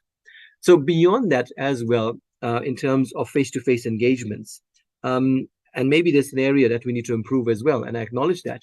The digital world is a very open platform that we utilize very successfully. We are on Facebook, LinkedIn, literally every day. If colleagues are on LinkedIn with the SABS as well as Facebook, you will see an innumerous amount of awareness promotion of the SABS in those social media platforms. So we've also taken that blended approach as well, because the world is moving into digitalization. And I agree that we have to have a blended approach as well. And we're trying to make sure that we balance that as well based on the availability of our funds. The persons with disabilities, I may have missed the context around that, but let me just go into that slide. I'm not projecting anymore, but the target is 2% persons with disabilities. We have, as of Q1, the number of persons with disabilities, that statistic is 1.6%. So we under the 2% that we put forward for ourselves in terms of achieving that target. And there's a reason for this. We're going through the placement process. and the placement process does not give us the luxury at this particular point to go out and get specific resources to come in and expand the pool of staff members in the organization at this particular stage. So we have what we have. The 1.6% is a legacy 1.6%. Once we conclude the placement process, we can only then go out and determine what criteria we're looking at for external recruitment processes that could up the persons with disabilities percentage. Over and above that, we request our staff members, because this is a very confidential declaration, to declare their disabilities. So we don't know any better, in all honesty, how many colleagues or staff members that are a little reluctant to declare their disabilities, having disabilities. So it's a very difficult one to manage in the organization. But it's something that we obviously we set ourselves a target. What we can do internally to manage that within our existing staff complement in terms of declarations, I think that will be what it is. But how do we go out now and we have a full complement of staff and require the conclusion of a few vacancies? How do we now get the requisite categories of candidates that will represent persons with disabilities and up this number? I hope I've articulated an appropriate response on that one. The placements of staff. So we basically at the final stages of placement, as I indicated. We have a pool of employees that needs to be placed, final pool, and based on our current initiatives and the historical initiatives, we've gone in full and complete consultation with Labour on every single stage of the placement of the reorganization process over the last 2 years. Obviously, it doesn't come with the ease of managing the relationship, but there are certain areas that we have been challenged with, which have impacted on the turnaround time, as well as the efficient completion of the placement process. And this has resulted in terms of where we are over the lag period over the last 18 months. So we also, to enable the process, signed a placement terms of reference with Labour. And that was done in 2022, around November. And that placement process is unfolding. The last stage of deployment, and this is the last 2 or 3 weeks of the deployment guidelines that we've developed, and now we are implementing. Labour has come to us and they've informed us that we have not been engaging thoroughly with them on the final stages of this particular process. We would appreciate the urgency of concluding the process based on the instability and uncertainty of staff members, quite a number of staff members that haven't been placed. And we've certainly responded to say that we are continuing with the process.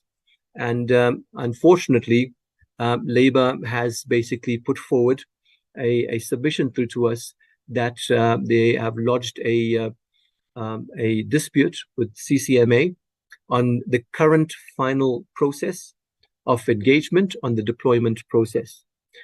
We are engaging. My understanding the hearing with CCMA is unfolding tomorrow. Lizo Makele, Chief Corporate Services Officer, will be the representative at SABS. And Lizo, if I have not articulated the current state of affairs adequately, you're more than welcome to come in further. But we are continuing with the placement process in terms of committees that have been established to continue with the final stages of the placement. On the item on engagement, 70%, 30%, my understanding when you say, when you refer to the 70% achievement of the targets, why couldn't it be go higher than that or even achieve 100%? There obviously there's 3 elements to that contributed to the current 70%. The first element, which is one of the indicators, which is persons with disabilities. The second one is the area on youth supported, and the fourth one is the industrial priority sectors, the standards that we should have published in Q1, which we didn't publish. Those are the three areas of that we need to manage. If we had managed it effectively, based on the resources that we have within our control, we could have got 100%. I think that the first item on reimagined industrial priority sectors, if we were managing the committees and the outputs, we could have achieved it. But I think we still have an opportunity in Q2, Q3 to get this complete. So at the final year end, we will achieve the minimum 80% of standardization commitments that we've put forward to DTI. The other two, which is quite challenging, Honorable Mbuyane, is the one around the staff demographics, disabilities versus the youth, because we are where we are at this stage. We can only engage with this once we've completed the placement process and subsequently start engaging with the possibility of external filling of vacancies. Should we have vacancies at the end of the placement process, we'll have to look at that categories. Quarter targets not being achieved, Q1, what was, so the quarterly targets, and as I mentioned earlier on, we had not put in quarterly targets, and something that we need to address in terms of articulating a phased approach on quarterly targets. But the only quarterly target which is of significance is the three areas that we haven't achieved. The online courses, so our training academy has transitioned to an online platform. It's not a sophisticated digital learning platform, which we are acquiring currently as part of our digitization strategy. That's still to come. But we have offered through our platforms of Teams and Zooms and conducted these training sessions. The training sessions could include our training modules like quality management systems, environmental management systems, and the various management system standards training that we provide to the marketplace. It's just that you're not coming to the bureau or any of our offices, not face to face. We've articulated and designed modules for it to be done online through a platform like this, which we have here, which is a Zoom platform, etc. So we've designed and implemented quite successfully these online training courses. So we have 3 or 4 of them that we've targeted for this year, which we want to implement. It's not a digital learning system, and the maturity that we require, because we still have to finalize going out to market and implementing a digital learning system with the sophistication and functionalities that will support effective revenue growth. Chair, I think I'll stop there, and I trust I've addressed and responded accordingly to the questions and the inquiries. Chair, if you may allow, I'm not too sure if any of my colleagues at this particular point would want to come in through your indulgence. Can we allow for an opportunity, should any of my colleagues want to say a word or two? We are running about 20 minutes by now over time. So I want to conclude with your inputs. I think you have covered all the questions and queries raised by the members. So I want to now thank you very much as SABS for being part of this meeting and for reporting as you have. We will now just take a very short comfort break until 11 o'clock, and SABS is free to leave the platform as we continue after the break with NRCS. Thank you very much. Thank you, Chair, and thank you to the members. Thank you, Chair, and to the members. Thank you. Thank you, Chair.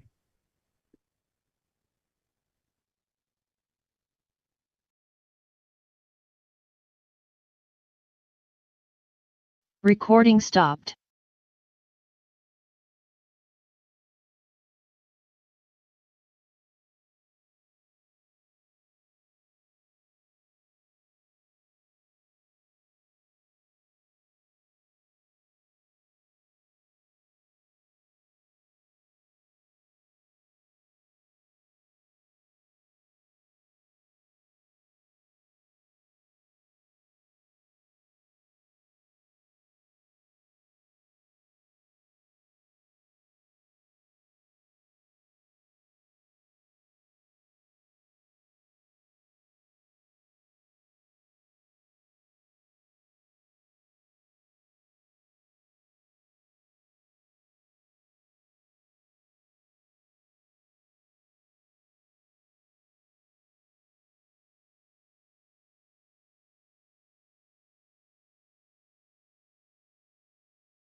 Right, we are back. Can I invite Mr. Mutengwe to take us through the NRCS presentation, please? Recording in progress.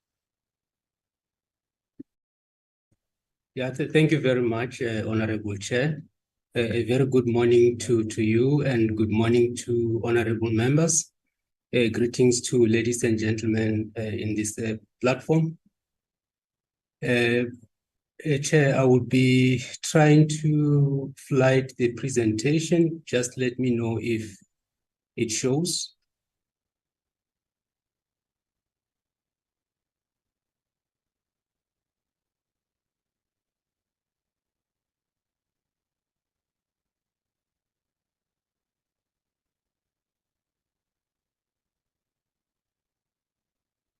Just put it in slide mode. All right, yeah, thank you very much. There we have it. We can see everything clearly. You may proceed. All right, thank you, Honorable Chair. Let me use this opportunity on behalf of the organization, Honorable Chair, to convey our appreciation to the excellency and exceptional leadership of our outgoing CEO, Mr. Edwards Mamadise, who has also led us into the clean audit of the AG. So we wish him well in terms of his future endeavor in that regard. I also want to just disconnect the video in this regard in the process. Yeah, so I also want to extend my appreciation to the management team of the NRCS as well as staff in terms of the performance for Q1 of the organization, which is going to be the focus for the presentation for today. I would also want to introduce the team that I am going to be presenting with today. Firstly, I need to also introduce myself, Honorable Chair, as the Acting Chief Executive Officer of the NRCS. And then I'm going to use the opportunity also to introduce to the committee the appointment of our Chief Financial Officer, Ms. Nadine Thomas, who has just started as of the 1st of September this year. Mr. Madzive Thomas is also with us. He's the Acting Chief Operations Officer. And then we also have Mr. Opa Hasaho. We also have Mr. Edward Mademba, Manager Strategy and Risk within the organization, as well as Mr. Mandla Mukwena, who is our financial manager. In terms of the presentation, Chair, I would also want to just highlight a few changes, if you can indulge me in that regard, in terms of the slides that were shared coming into this meeting. When we're reviewing the final review in terms of coming into this presentation, we have realized that slide number 9 needs to be changed in terms of the duplication that we have able to pick up with regards to energy efficiency. So we will be removing one of the components in terms of the energy efficiency in that slide. Also in slide number 12, we also want to change the heading so that it can flow together with the content of that particular slide. Similarly, with regards to slide number 15, the heading will be changed in that regard. In terms of the chronological flow of the presentation, Honorable Chair and members, I will be focusing mostly on the non-financial performance of the organization. I will then request the CIO to present on ICT-related activities within the organization, and then we'll conclude the presentation with the CFO presenting on financial performances. But the content of this presentation, Honorable Chair, will be as stipulated in terms of the slide currently populated. Without actually spending much time, Chair, I'm quite aware that the mission and vision of the NRCS is quite known to this committee. But just to emphasize that this is the vision and mission statements that were changed going into the current financial year, because we found it fit that we needed to be explicit in terms of our mandate and what we seek to achieve. Mainly, Chair, in terms of the vision, it is a safe, sustainable South Africa where people and business can trade and purchase with confidence. And then in terms of our mission, which is directly aligned to our mandate, is to protect public health and safety, safeguard the environment, and facilitate fair trade. And of course, our goals, Chairperson, they revolve around the objectives of the organization. And in the main, it's 4 goals, but we'll elaborate more as and when we report progress in terms of these goals.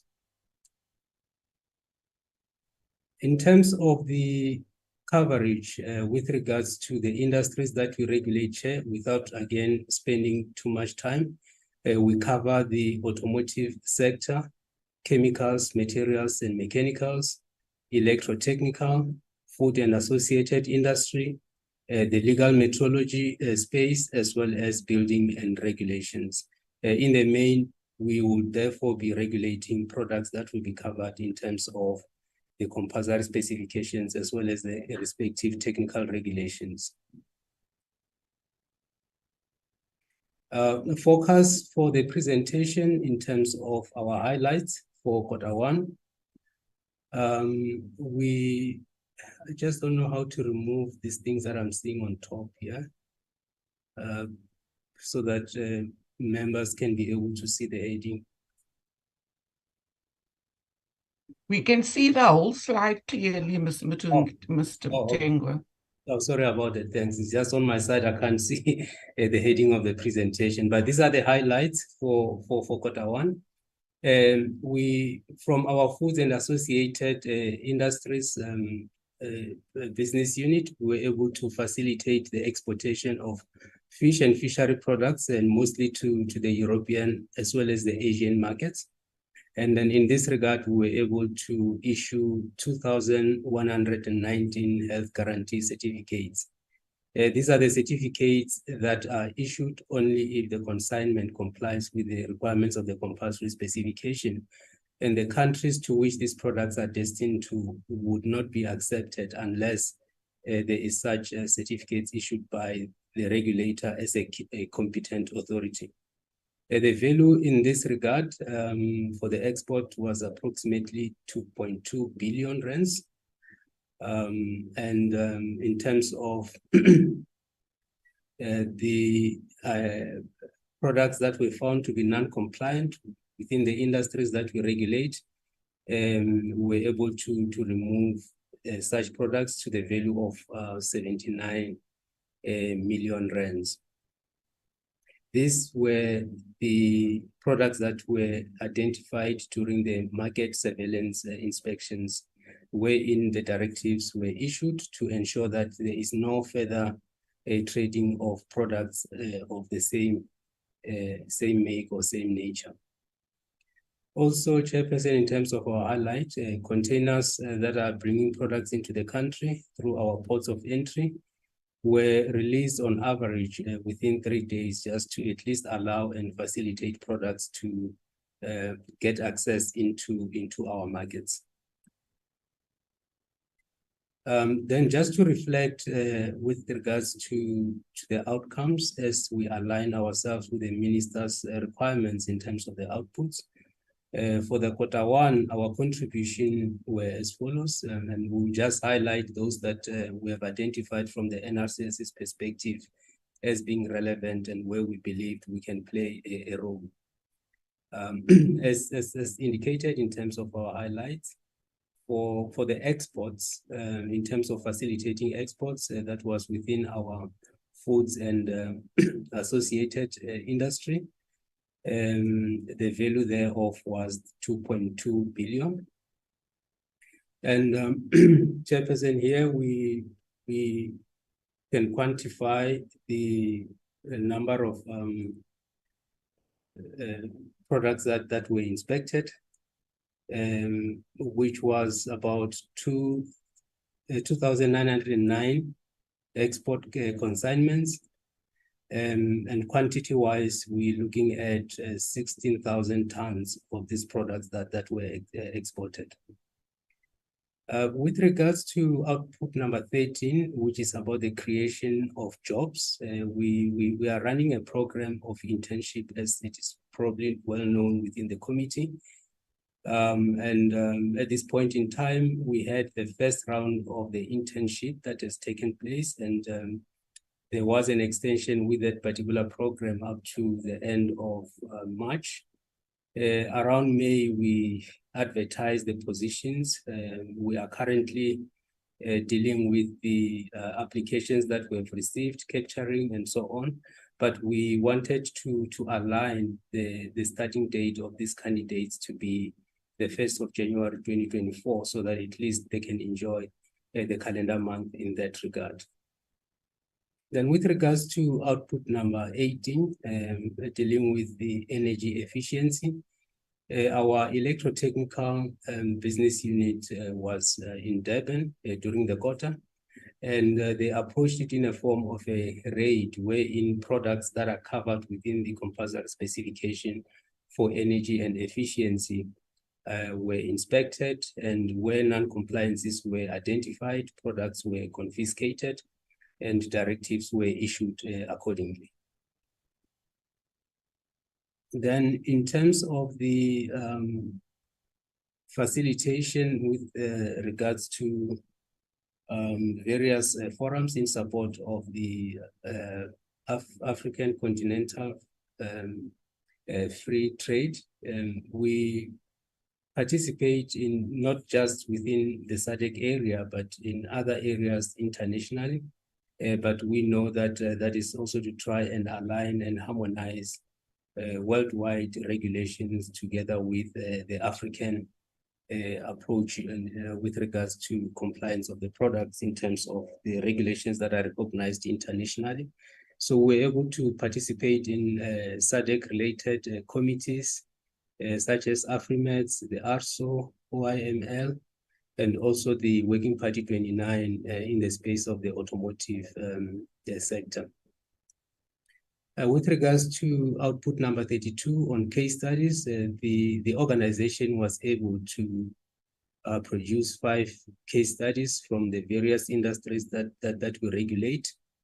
We believe that we are aligning in terms of the quarterly target in this regard.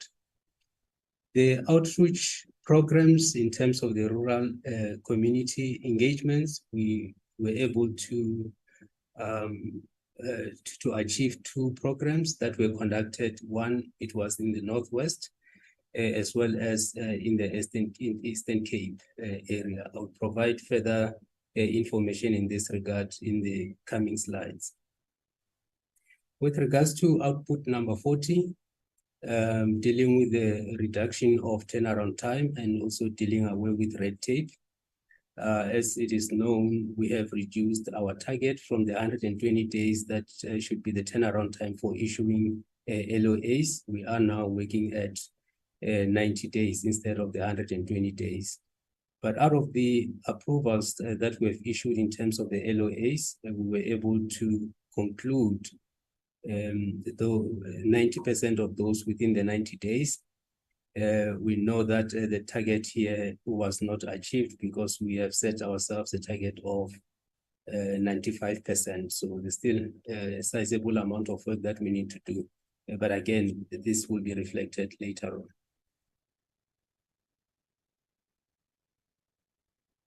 The slide here, Chair, is just a summarized version in terms of the actual inspections performance within the organization. All in all, we have conducted during the quarter 12,155 inspections. And within the space of automotive, chemicals, mechanical and materials, electrotechnical as well as legal metrology, we conducted 5,137 inspections, which was against a target of 5,082 inspections. in our foods and associated area, wherein all the products that are declared are supposed to be inspected, we were able to inspect 7,018 products. With regards to the exportation of products, I've earlier on indicated that we are an appointed competent authority of fish and fishery products, and as such, there won't be any product that would have been exported without or would be accepted in the country of destination without having been issued with a health guarantee from the NRCS. As indicated earlier, the value of the non-compliant products were approximately 79 million. We have also issued 2,119 health guarantee certificates. And again, in terms of the facilitation, the 2.2 billion in terms of fish and fishery products. Furthermore, in terms of the inspection performance within the organization, we have met the target, of course, in terms of the numbers. However, we were unable to meet the target with regards to inspections that were planned for vessels. This is where we inspect fresh fish in the vessels when we regulate some of these products that are covered within our foods and associated industries. Some of the vessels were not available in terms of our plans. That is according to the fact that there is the process of fishing is seasonal. So at some point, we find that the vessels are not available for inspection because they would have gone deep in the sea or in areas where they will be able to catch fish. But we're looking forward to getting a sizable amount of vessels that will be inspected during this quarter. And therefore, it shouldn't be a problem for us for having not met this target. We are very much positive that we'll be able to meet the target. And then in terms of the declared consignments, as it is required that they need to declare to be able to be issued with approvals in that regard, 100% of those that were declared were inspected. I think I've already spoken to the number in this regard. Yeah, of course, the risk associated with the foods and associated products, there is no compromise in terms of ensuring that we inspect 100% of all the declared consignment and production. And then in other areas, automotive, chemicals, mechanical and materials, electrotech, legal metrology, as well as automotive, we use a risk-based approach in terms of the inspections that we conduct, because we know that we cannot be everywhere where such products are either imported or being manufactured. So we go to, we use our risk-based approach to target which areas to be inspected. Then zooming into the approvals within the organization, in our gaming equipment approvals, we were able to achieve 100% of all the applications that were received and concluded within the 30 days period. This has been a consistent performance even in the previous quarter and in general during the previous financial year. So we've been operating at 100% in this regard. Then with regards to other areas in the space of automotive, chemicals, mechanical and material, legal metrology and electrotech, like I've indicated earlier, we are at 90% of the LOAs that were issued within the 90 days. And the fact that the target was actually changed from 120 to 90 days meant that we needed to actually do more. So as a result, we have identified that there's a need to increase our administrative capacity to deal with the volume of applications that are coming in. As a result, we are sitting at a negative of 5%, but we hope that with the conclusion of capacitating ourselves with regards to the administrative duties, we should be able then to meet our target of 95% by the end of the financial year.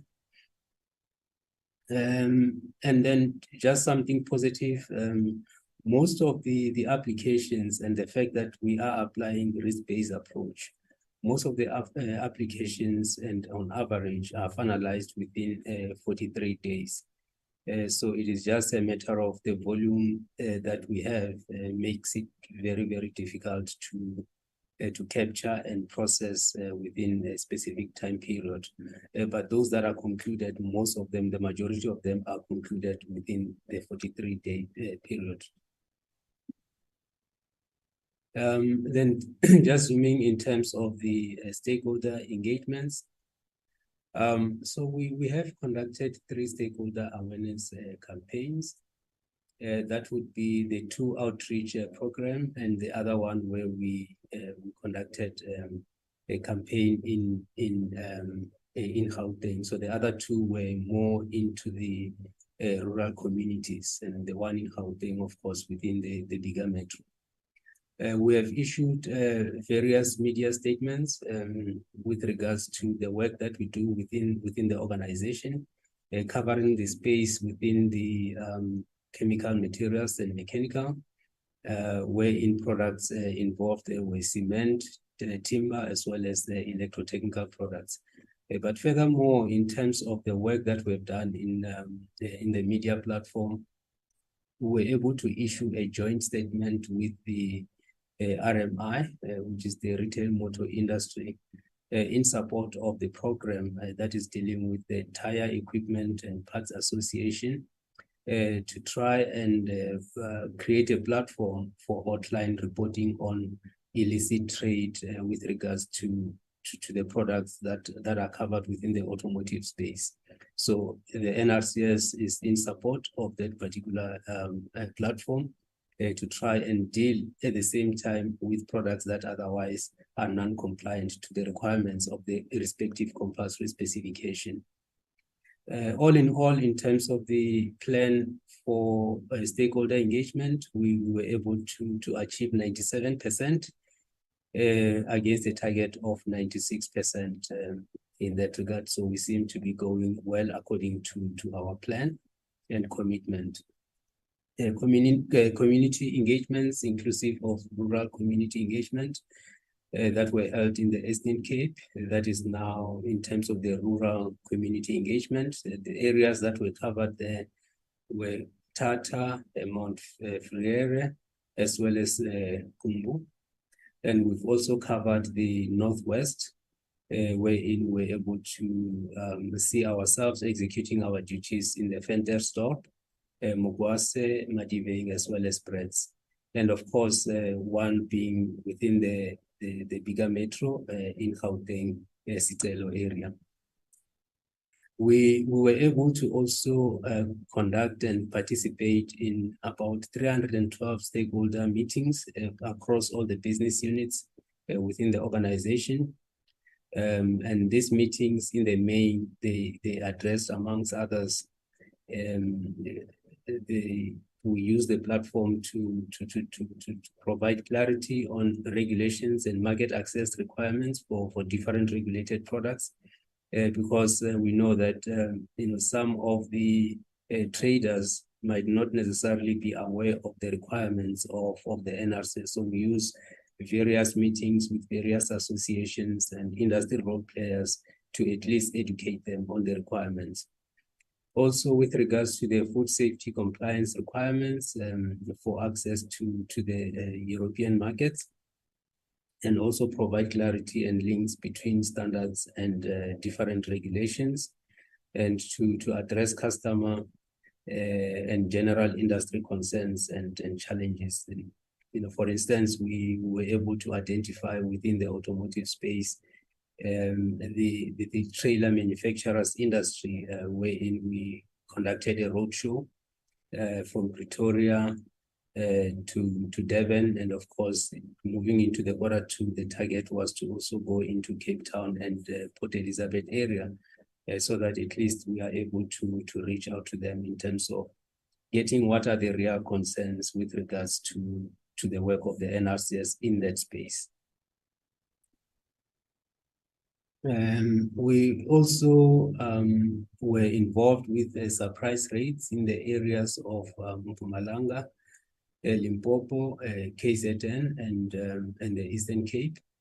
And these are the raids wherein, of course, we just in terms of our risk-based approach, we identify areas that we believe most probably the NRCS might not be known. So we use that as part of eradicating non-compliances in those areas, as well as educating the community around that particular space. As part of our rural engagements, rural community engagements programs, yes, of course, we will cover the raids in that particular space, but at the same time, we would donate some of the products, particularly products that would have been identified as non-compliant in terms of marking and labeling requirements, as well as dimensional requirements. In this instance, an example that we can provide here is like toilet papers, wherein they would have failed to meet the measurement requirements, but they do not do any harm in terms of safety as well as the environmental protection. And we see that, of course, as an alternative to having these products destroyed. And for us, is therefore providing much bigger impact in terms of the community enrichment, as well as making sure that we're saving our cost if we were to destroy the very same products. Then again, on stakeholder engagement in terms of the regional and international engagements, mainly dealing with the harmonization of technical regulations. We participate in various forums within the SADC, and also at continental as well as international level.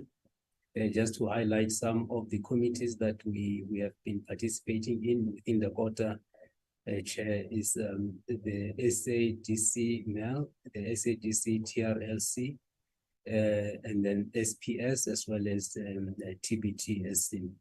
All these acronyms, chair, we've provided a full description of what they are within this particular presentation. Also participated in terms of the ARSO related activities, and of course voicing the requirements with regards to the work of the regulator. The AFRIMENS OIML, as well as the Working Party 29 in the automotive space, International Consumer Product Health and Safety Organization. So these are the forums that we found ourselves having to participate in. We do have chairperson agreements with a number of countries that enable us to at least have mutual recognition in terms of the approval certificates and these foods health guarantees that we issue for products that, like I've indicated, if such products do not have a certification given by the NRCS, such consignments will not be accepted in the destined country. So yeah, just to mention that we have these agreements and cooperation in Botswana, Mauritius, Mozambique, Namibia, and Zambia, as well as in Thailand. That is more on an international level. Yeah, with regards to capacitating the organization, in terms of our human resources, the vacancy rate was at 11% against a target of 8%. As at the end of the quarter, we had 42 positions that were still under the recruitment process.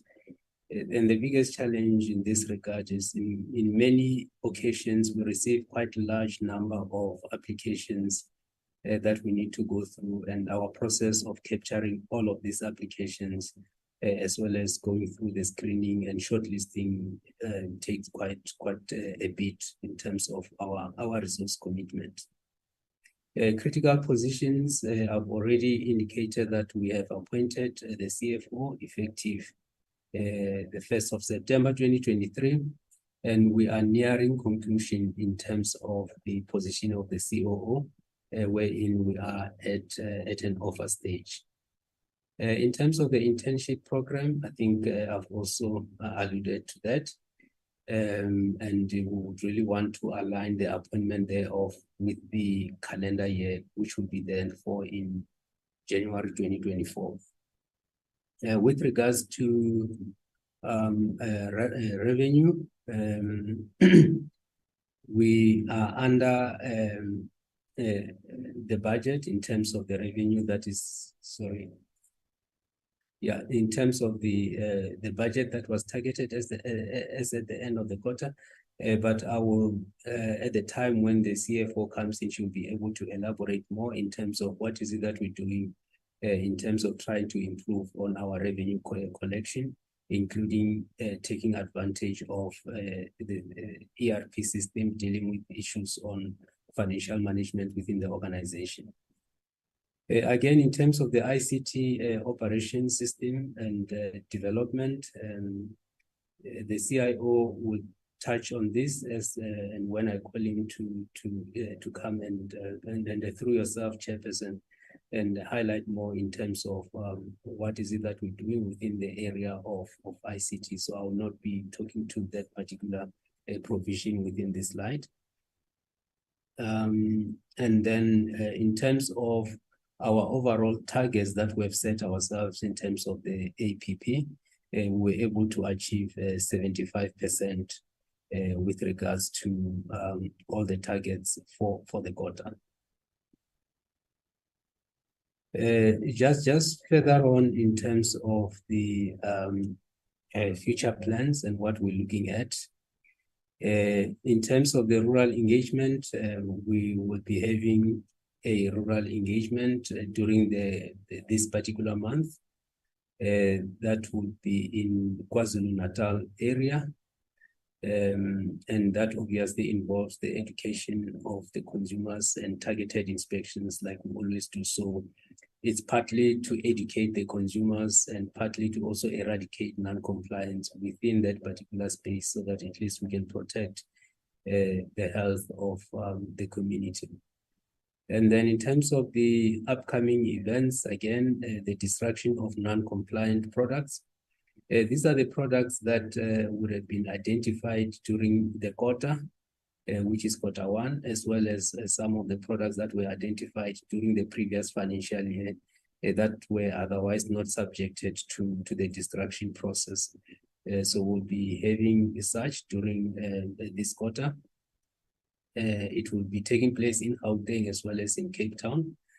And just to highlight some of the products that have high quantities as well as values, we have incandescent lamps, that is about 4.3 million units, that is within the electrotechnical space, as well as the paraffin stoves that are also coming in large quantities, and fish and chicken liver cans that were otherwise confiscated. So in general, these are the products that are in our possession, or if not in our possession, they are under our control in storage areas where we make sure that there is no tampering of these products. So they are just awaiting for the destruction that will be undertaken.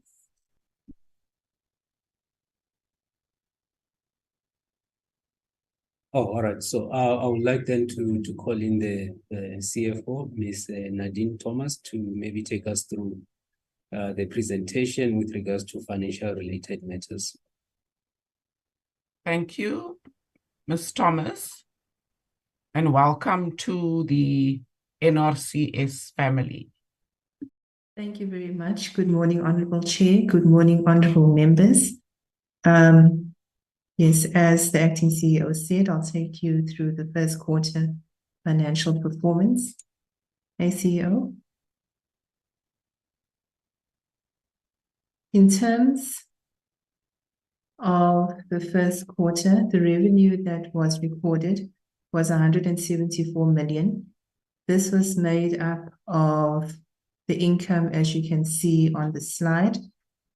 The NRCS had received its full allocation from the DTIC during the quarter, slightly more than what was actually appropriated, but we are currently in discussions with the DTIC regarding the additional amount that was transferred.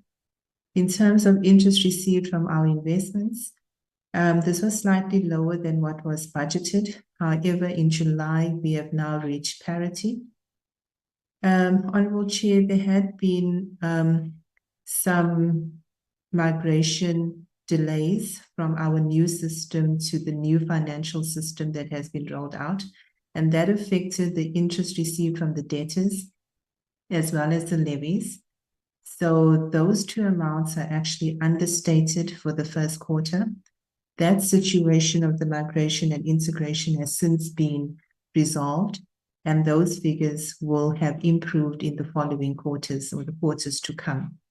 Services has a direct link to levies, and as the acting CEO has alluded, there were some economic challenges that are prevalent in the current economy that actually led to a reduction of the service. However, the following months, we should see an increase because part of the amount that is recorded as actual received for the quarter also related to some of the migration and integration issues of the new system. With regards to prior year levy audits, investigations are currently in progress, and once completed, we will then know if there's any additional levies that we need to register on defaulting customers. Our other income was slightly lower, but we are not too concerned about that at the moment.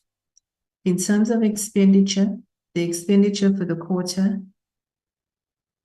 ACO, the expenditure for the quarter was 119 million. That was made up of compensation of employees as well as expenditure for goods and services.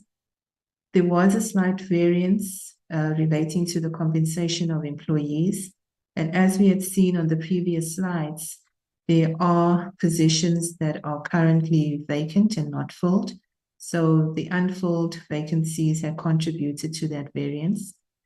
There was a variance on goods and services, which I'll just explain in a second. ACO. The surplus then for the quarter, which was recorded at 54.9, is understated due to those migration delays that had since been resolved, and we will see that being corrected in the following months. Revenue was 33% below target, largely due to what I had just spoken about regarding migration issues, which we had resolved, and we will see an improvement in the next 3 quarters. Goods and services, as I alluded to, was underspent by 45%. This was due to the fact that expenditure had not been incurred yet on legal costs that had been budgeted for, and also there was lower spending on municipal services and advertising.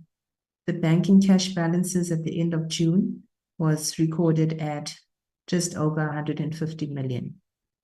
Thanks, Honorable Chair. Thank you, ACO. Yeah, thank you. Through you, Chair.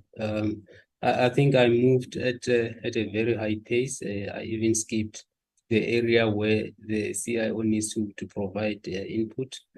With your indulgence, if we can just go up to the slide where the CIO will provide input, Chairperson. Yes, you may do so. Thank you.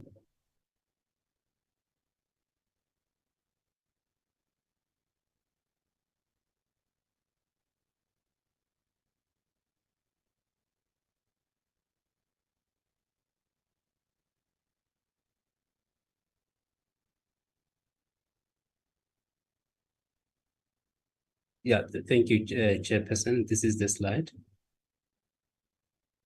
Thank you, CEO, Acting CEO. Thank you, Chair. Good morning to all members as well as the Chairperson and colleagues from the DTIC. In terms of the modernization program, we would like to report that the first phase of the modernization program has been completed, where it was the implementation of the ERP solution, the SAGE platform, together with other systems which were complementing some of the gaps within the SAGE platform. Just to touch on what the CFO has indicated, that there's been some challenges in terms of the integrations of the solution, even in terms of migration. the legacy systems into the new system. It's always inevitable when there's adoption of a new digital transformation technology, that there are challenges in some areas which tends to also affect the business operations going forward. So the focus now in terms of ERP is to optimize key processes, deal with the issues which are cropping up as part of the adoption of the solution in the business, particularly focusing on the key processes like in the revenue management and other financial controls, as well as the audit of the system in terms of adoption against the intended objectives and all the other key deliverables which formed part of the overall phase one of the ERP. Concurrently, we have enhanced our ICT governance and cyber controls, and we can confidently indicate that we have not had any cyber attack or had any system disruption that could have occurred as a result of attacks, but it does not mean that we have not been attempted. Reports have indicated that there's been several attempts, but the controls that we have so far managed to prevent any intrusion or attack, potential disruption of our business. We've also completed the implementation of the document management system, which was the Microsoft SharePoint platform, to help us as an enterprise content management solution, where all the documents that the business deals with, be it inspections reports or all the other reports that we are generated and other documents that forms part of our processes, are stored in one central location, and that we do not end up having lots of piles of papers in the offices and having to also hire external service providers to assist with archiving of some of the fiscal documents. In terms of the central regulatory system, Chair, or the system that was meant to automate the business processes of the NRCS business units, we have went out on tender several times starting from last year, and we were unsuccessful in appointing a service provider to help us with that second phase of the modernization. And therefore, we've made a strategic decision to select a specific technology or vendor as a result of the lessons learned also from the ERP, but more importantly, also to ensure easy of integration to the ERP system. And therefore, we've went out again on tender for the fourth time, now with a specific tool that we think is fit for purpose. But we've done this after having reviewed the technology and also engaged the vendor and other systems to check against our requirements, as well as the issues that we want to address with the system. So the tender is currently open, and it will be closing by the 19th of September. We're quite confident that we will fast track the appointment, and by November we'll start with the implementation of the phase 2 of the modernization. Chair, thank you very much. CEO, thank you, Chair.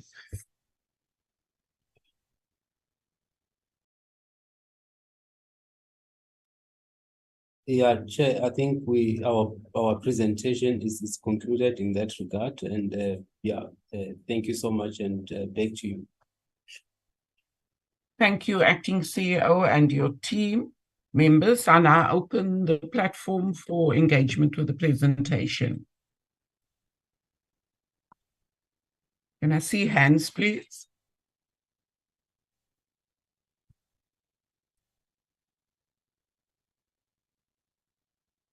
Honorable Thring, welcome to the meeting. Honorable Monakedi.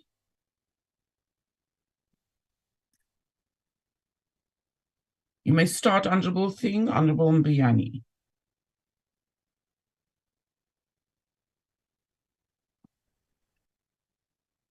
Thank you, Chair. Chair, can I proceed? Please do so. Thank you. And again, my apologies for coming through late. I had some party business to attend, and it concluded earlier than expected, which allowed me to be in the meeting. Chair, just a few questions. Firstly, thank you to Mr. Mutengwe for the presentation. So let me get quickly into my questions.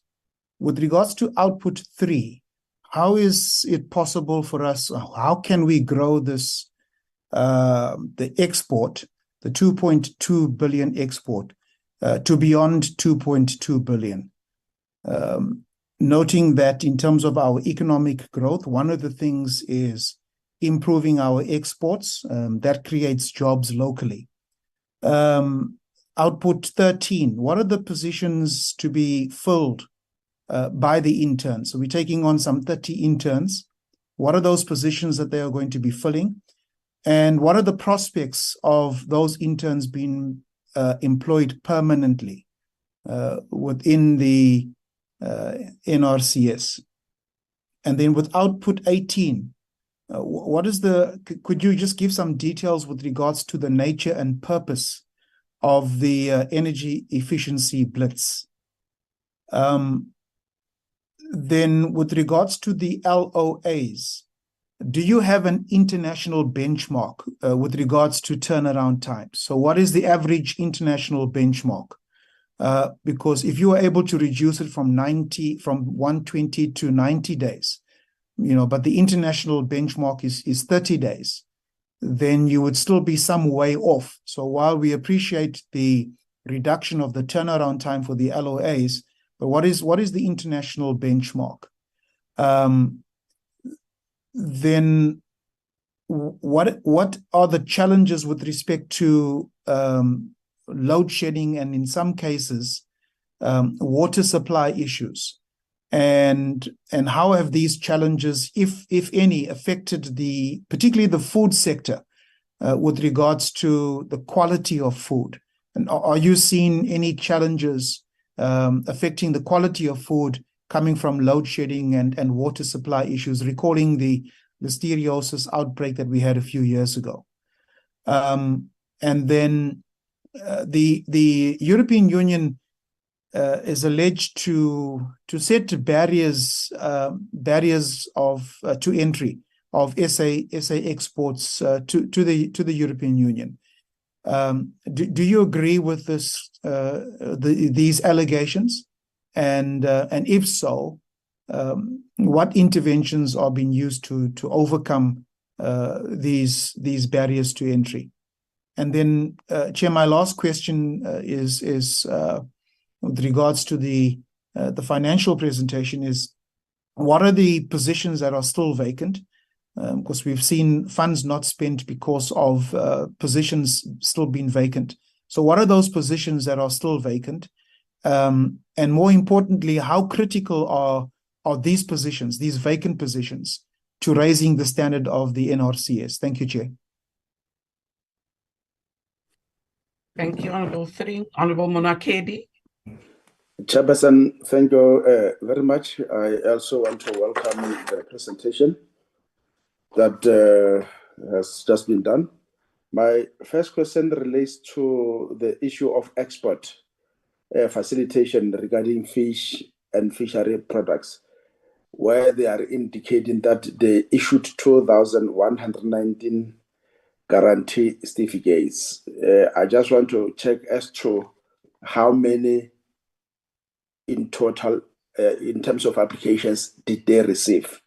At the end of the day, the number that is captured here is of those that were issued. So I just want to check how many in total, which means for sure they can also shed light in terms of the number that was rejected and for what reason. My second question is with regard to 79 million worth of non-compliant products that were removed. I just want to also get some more information as to, in the main, what were the reasons. The non-compliant was around what areas? And then the third one is with regard to the containers that they are able to release within 33 days, which apparently is a good achievement. But I want to check as to whether the previous performance, was it 4 days, 5 days, or it has always been at this level. And also, why is it taking so long to finalize the intake of the interns? What do you call the applications? I think were submitted somewhere in May, and the indication is that it will only be finalized at the end of the year so that they are able to start in January. And I thought it's taking too long. I think the acting CEO was talking about them having to start with the year in January. I'm not sure if I understood him well, and how positive will that be in terms of, especially in relation to people who are unskilled and who are waiting and waiting for an opportunity to get the skills and to get work. And yes, and then also on the yes, I think on the issue of inspection of food products, they are doing very well. I see they recorded 100% achievement, which is welcomed. But I also just want to check the race that they do out there. Do they also go into rural areas? There are shops, retailers that are located in the rural areas. Do they cover those as well in terms of the race that they conduct? And with regard to media statements, I want to check how effective have they been, because yeah, I'm not very sure as to whether I've come across these statements in the media. But specifically, is there any partnership, any collaboration with the public broadcaster, the SABS, so that they are able to reach as many people as possible? And the goods that they say they're going to be donating instead of destroying, are they safe? Do they make sure that those goods are very safe? Those products are very safe? And also the 33% variance on your budget. I think he did explain that going forward, they hope they are going to close the gap. But if you can just come back and elaborate further on this one. Chairperson, thank you very much. Thank you, Honorable Mbiani.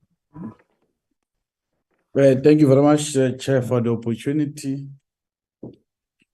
Chairperson, I think the latter speaker has alluded to my issues in terms of the value of exports and also the internship program.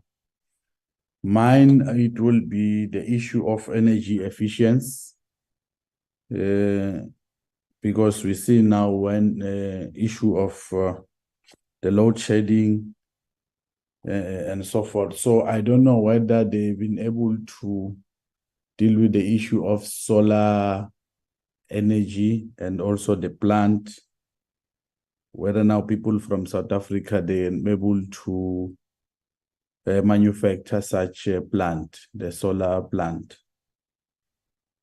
Chairperson, the vacant position, I think also the latter speaker has alluded to the issues. I just wanted to check when are they going to fill all the vacant position and what are the effects of those vacant positions not been filled. Chair, the issue of ITC modernization project, it's been some time now. Every report we get, tender being reissued, tender being reissued. Can we get more clarity as to what is the challenge in terms of the ITC modernization, so that as a committee or as a department, you can be able to assist the entity?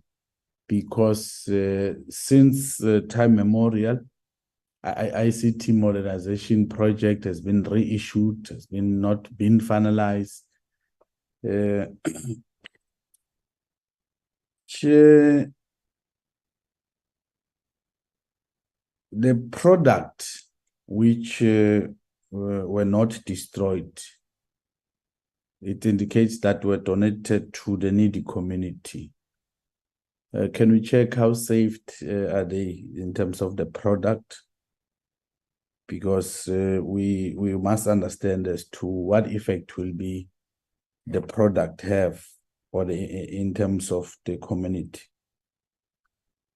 Let's welcome the turnaround time from 120 to 90 days. I think you can do more on this one. Reduce it at least to 60 or so, half of what we had initially. Chair, the outreach program and the community awareness program.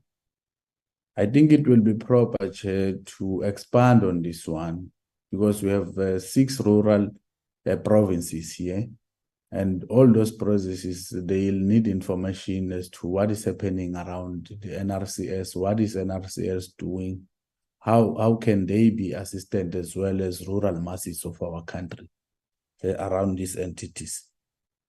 Chair, I will pause there for now. Thank you very much for the opportunity. Thank you very much. Acting CEO. Oh, I see this hand from Honorable Malamacha. Thank you, Chair. It's network issue, man. That's why it took long to arrive. My question still stands, Comrade Chair, on the issue of Mr. Mamadi, the CEO. It was extended later to an extent that I feel that to an extent that he was pushed to even resign. I really want to know what really transpired and why it has to be that side. Other than that, I think Honorable Mbuyane covered me on the issue of the stakeholder engagement, where we need to cover all the provinces. This thing of urban, rural must only be washed away by actions that will tell everybody that everybody is equal when we do service delivery. Thank you, Chair. Thank you very much. I'm not sure whether there will be anybody on the platform that can speak to the CEO position. Maybe if somebody from Dr. Demane maybe can speak to it, because that's a HR-related matter. Can I hand over to the acting CEO? Yeah, thank you very much, Honorable Chair. And questions are really welcomed. I will do my best to try and deal with some of the questions, and where I leave out, my colleagues will chip in and assist in that regard. But I think they were quite fair questions, of course, let alone the last question, Chair, which of course will defer to the DTIC. With regards to questions from Honorable Maxim, output number 3 regarding the growing of exports, not just the 2.2 billion that we have reported. In this regard, we are aligning ourselves with the output from the DTIC, and that relates to the work that we actually do with regards to the exportation of products within the food space. So we came up with an annual target of 8 billion. So what we have reported there is just a quarterly performance, but our main target there for the annual performance is 8 billion. That is not to say that we are limiting ourselves to that amount. It is so much dependent on what is declared to us. Like I've indicated, these are the products that would not be otherwise accepted in the country of destination unless NRCS has performed its duties in that regard. So we are just taking that and quantifying that in terms of the rent value. Then with regards to output number 13, on the positions for internship, yes, there is that possibility, like the intake that we had previously. We have allowed such participants to be considered during the recruitment process for the administrators in the various positions that were vacant within the organization. But of course, very, very difficult to absorb each and every one of them. But they are going through the process of recruitment, wherein they will, of course, stand a good chance in terms of competing into the administrative positions that were vacant at the time. I think maybe just to bring in some sense into what I'm saying, So some of the vacant positions that were advertised in the preceding financial year were also similar to the, in terms of the activities, similar to what some of the interns were actually doing. So there is likelihood that they will be absorbed in that particular space. And then with regards to energy blitz, what is it that we do? I think I tried to explain earlier on, but in the main, that's where the inspectors will target the products that are covered in the compulsory specification that has energy efficiency requirements.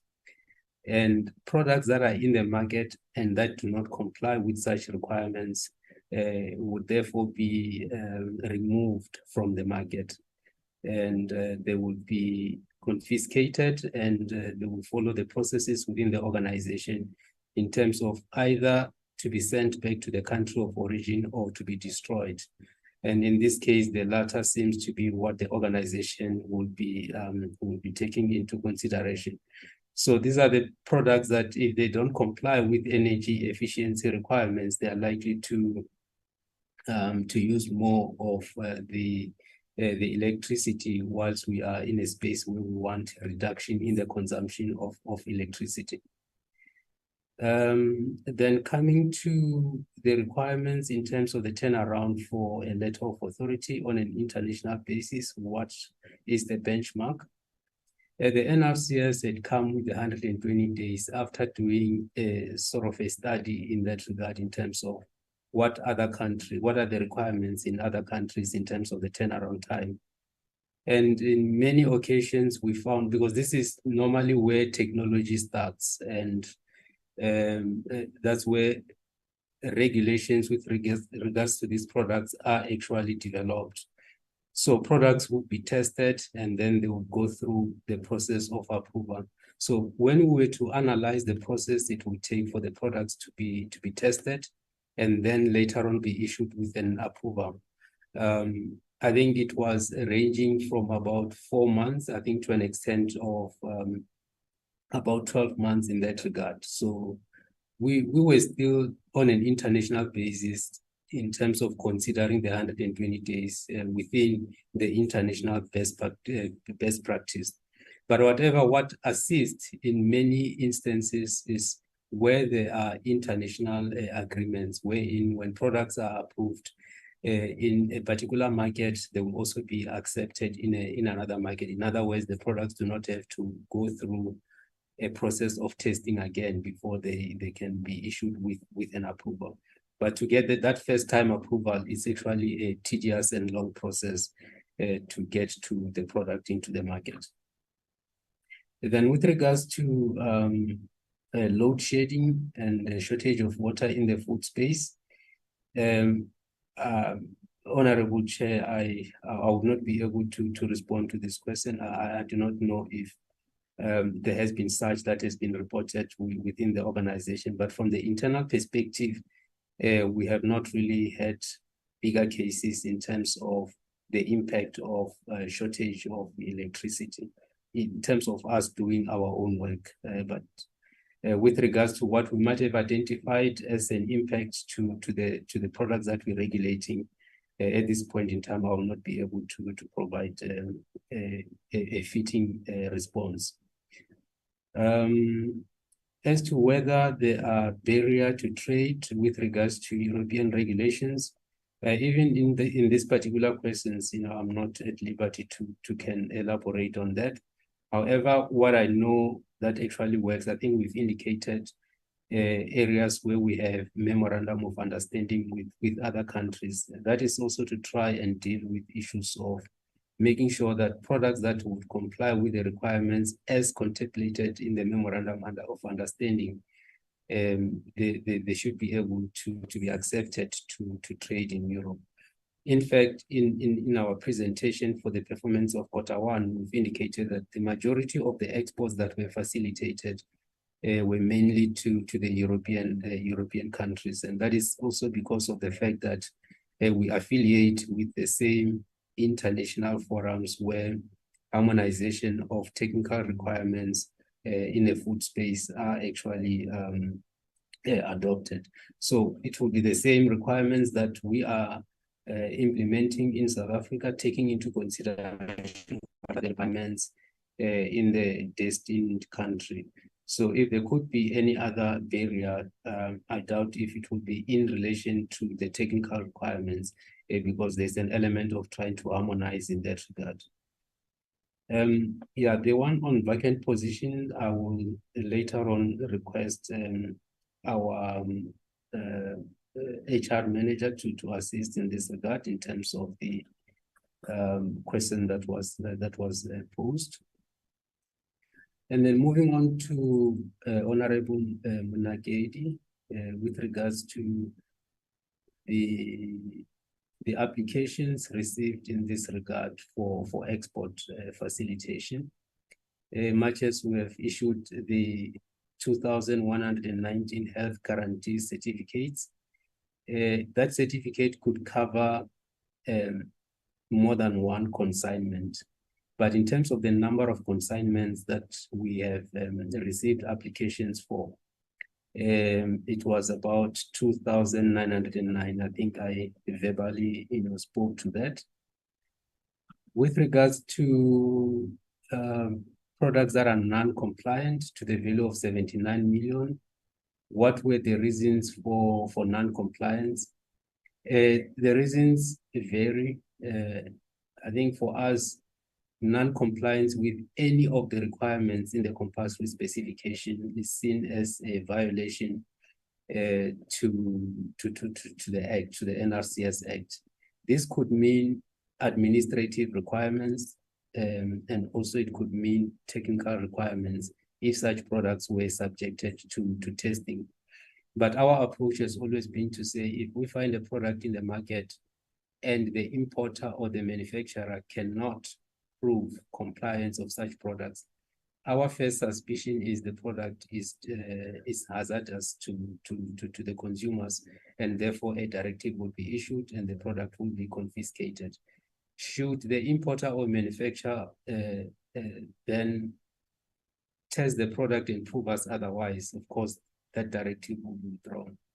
But we can take it further also to take the very same products and test, and with the results that we receive, we would be able then to, on the basis of that test report, conclude that indeed the product does not comply, and it will be dealt with in terms of either destruction or being sent back to the country of origin.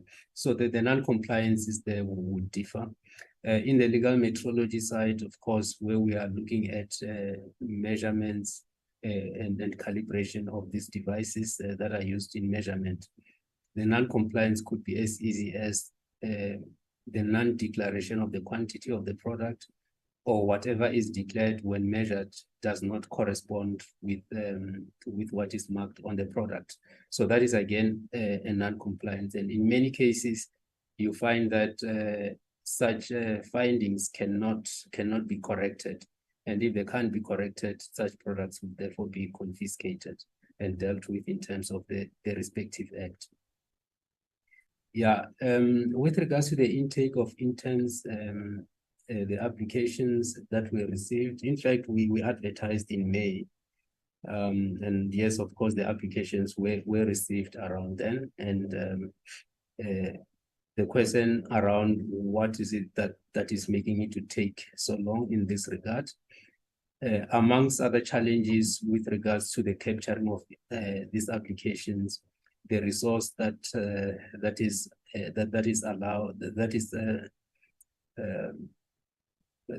allocated to deal with applications, because remember now we are dealing with applications from the internship perspective as well as other vacant positions.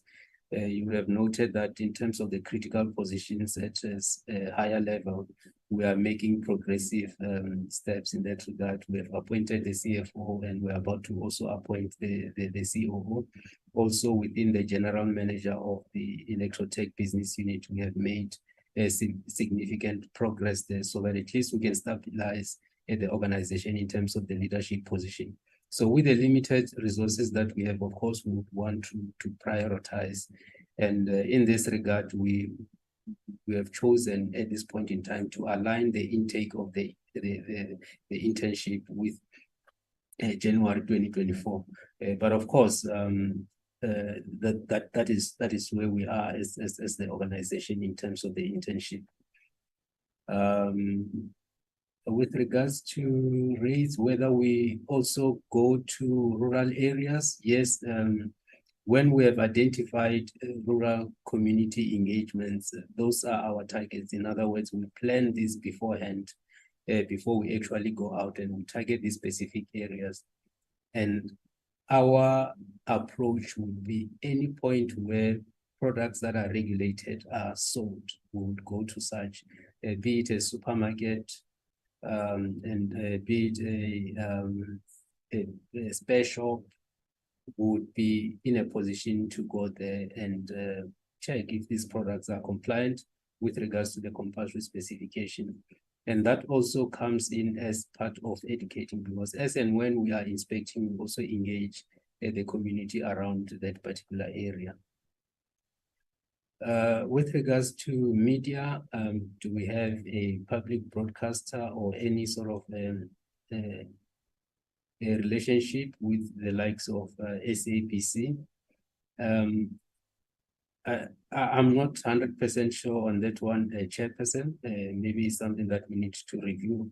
But what I do know is we have, each time when we have these community engagements and any work that we'll be doing that we believe that the public has got the rights to know about it, we invite the media. So we send out a request for media to participate in our activities. And when we conduct rural community engagements, we normally request the presence of the local radio stations, wherein they can come and interview our leadership. They can come also and look at the work that we're doing, and we'll have pre and post interviews about the events that are taking place.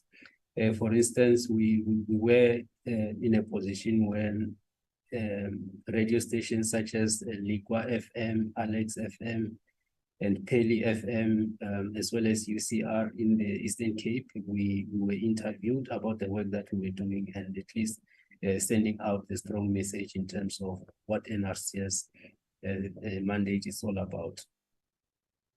With regards to goods to be destroyed, I think this also links up with what were the non-compliances that were identified for the 79 million. Yes, of course, some of these products, you find that they can still be used safely, but the importer or the manufacturer would have failed to demonstrate to the regulator that such products comply with the requirements of the compulsory specification. In some cases is where we have identified that the products are already in the market, but the letters of authority were not issued as required by the compulsory specification. So you might find that the product can still be in a usable stage, but the NRCS will not donate products that have not been tested and found to be safe. What we have given as an example in terms of the donations that we'll conduct, it's only with respect to products that are short in terms of measurements. In other words, there's a misleading there by the responsible entity that is selling these products, that a particular product has a quantity of this much, whilst it actually is under the quantity that has been declared in terms of the sale. So when you look at the content of the product itself, it's safe for consumption. However, it is not marked or labeled correctly. Then with regards to the variance in terms of the budget, I think we'll then again the CFO to maybe just clarify with regards to that particular question. Moving on to Honorable Mbiana. With regards to solar energy industry, I'll request Mr. Matemba in this regard maybe to just reflect on that, whether we have any regulation in that space. I know that there are some current development in terms of developing compulsory specification in that space. Questions relating to ICT, I will again request that the Chief Information Officer comes and give more details in this regard. Then outreach and community to expand the program. Yes, I think as a start, what we did from the previous financial year was to identify the most rural areas across all the provinces, and our target was to make sure that we cover all the provinces. But that was also to give us confidence in how to approach these activities, up and above those that will have maybe a week's dedication, and we'll have a full day event where we'll have speakers and partnering with other stakeholders who have similar interests. We still go out as just NRCS to identified communities.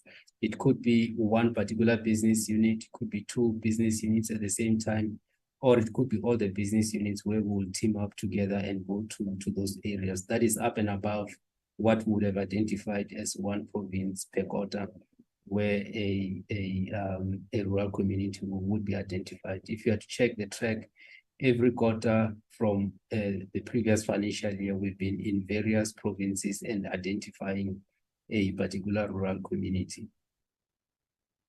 I think I'm gonna have to stop the chair, and I will ask colleagues to come in for maybe some of the questions that I might have missed, and those that I have requested that they assist. Maybe we can start with Mr. Matemba, with your permission, Chair. Thanks. Thank you. Mr. Matemba.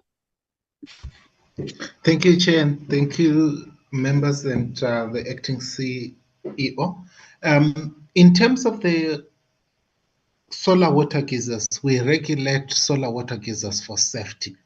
And the corresponding question on the solar panels themselves, we do not regulate the solar panels as yet. Yes, there have been submissions and they are being attended to in terms of the risk identification. Is the risk, does it warrant to have a regulation? But however, as it stands today, there is no regulation. Then also to amplify the response given by the CEO, acting CEO, on what are we doing to grow the exports.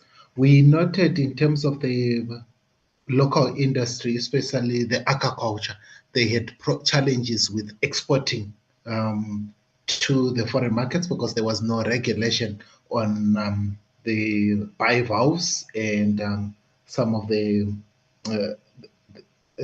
related products. We introduced a compulsory specification last year, and now we are facilitating that export, working with the local industry. So because the compulsory specification enables us to issue the health guarantee, which will allow the products to be accepted in the importing country. Thank you, Chair. Thank you, Acting CEO. Yeah, thank you. Through your permission, Chair, if we can request then the CIO to expand on the question with regards to ICT. Thank you. Thank you, CEO. CIO, yes. Thank you, Chair. Just in terms of the modernization, I think, yes, Honorable Mbuyane is quite certain, I mean, it's quite right that the modernization has been taking long, and there's been extension of timelines and so forth. But maybe just to provide a bit of background in response to the question, that yes, there's been extension of the timelines, but we've made significant progress. If we check from ERP perspective, initially the NRCS made a strategic decision to say to not have radical change in terms of systems and interrupt the business from both functions and the operations. The focus, let it be on the functional area, finance, HCM and SCM, as well as facilities. And in that regard, we can report to the committee that we've made significant progress in a sense that we went live with all the modules in the HCM, in the SCM, without going through them in details. But the last one was the revenue management module, which took a bit of time because it was a bespoke system, custom solution, which also was integrating two platforms between the Sage platform and the Microsoft platform. And as a result of that, we also had to deal with the migration of data from the legacy system onto both systems and integrate both systems to a point that we've had challenges in terms of the volumes of data that we had to deal with. But I must say that it's been quite an exciting journey, and we've managed to conclude all the modules, and the focus now is on dealing with issues relating to revenue management, particularly on the basis of that they've had a bit of impact on the revenue collections in terms of declarations and invoicing, and particularly because of it's a new system that, again, when you implement systems like this, change management is quite critical, and taking on the users on the project and making sure that there is that awareness from a process perspective, where there's changes of process, there's alignment in terms of where there's new controls introduced by this technology, and also there's adequate adoption in terms of aligning on the changes on key processes. But most importantly, I must indicate that there was also a part of adoption on the customer side, which we talk about here, quite a number of users across all the industries that we regulated, that adoption also had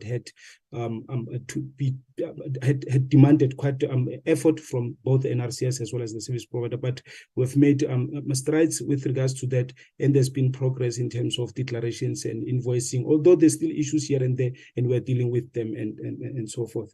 DMS, document management system, as highlighted, Chair, that we have went live with the records management, which was the outstanding sub-module of that. First phase was to look at the internet, the external facing website, and then the intranet internally, and the records management as well as document management system, and also the automation of the management of the versions of the documents within the platform. With that also, you have to do a bit of change management in terms of training, making sure that users avail themselves. And in some cases, we found ourselves in a situation whereby users were faced with competing objectives within the organizations that they had to decide between dealing with their day-to-day work, attending some of the sessions on the ICT projects, which were quite critical in cases where there's a need for decisions to be made about the processes and controls. So as a result, given the capacity limitations also internally as an organization, that because often in initiatives like this, Chair,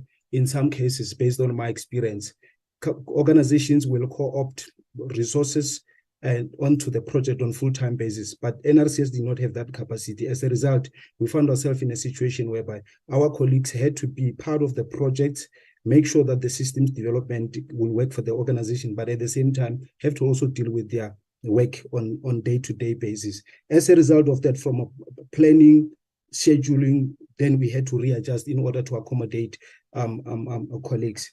Let me touch on the central regulatory system, as Honorable Buyan indicated that it was re-advertised several times and so forth, and that is quite true.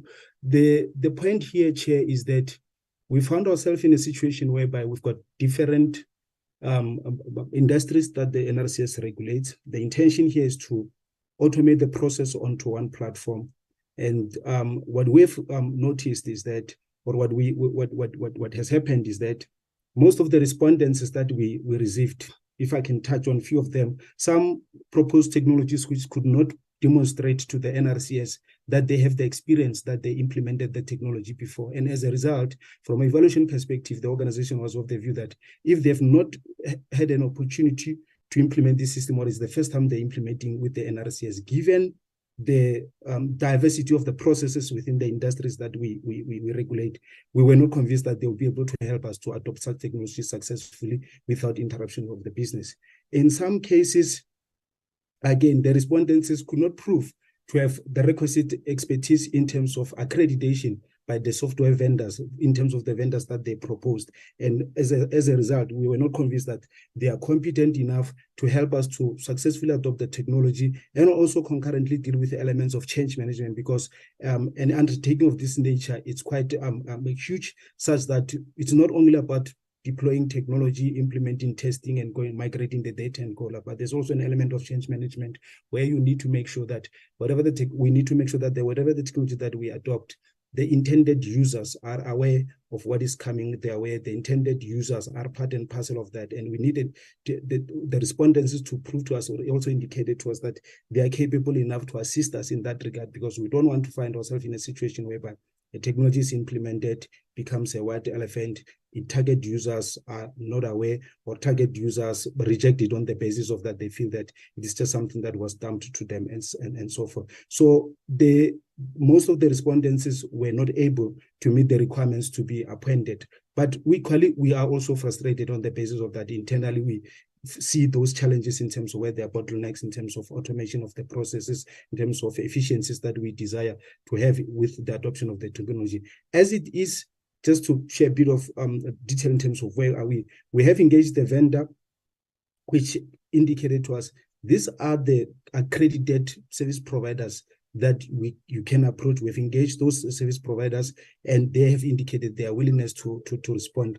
And the vendor gave us assurance that they've done the implementations before. They looked at our requirements, and they had indeed indicated that they will be able to respond and assist us with the adoption. Let me pause there, Chair. Thank you very much. But this time I must indicate that next time when we report to the committee, we will be indicating that there is progress in terms of the implementation. Thank you, Chair.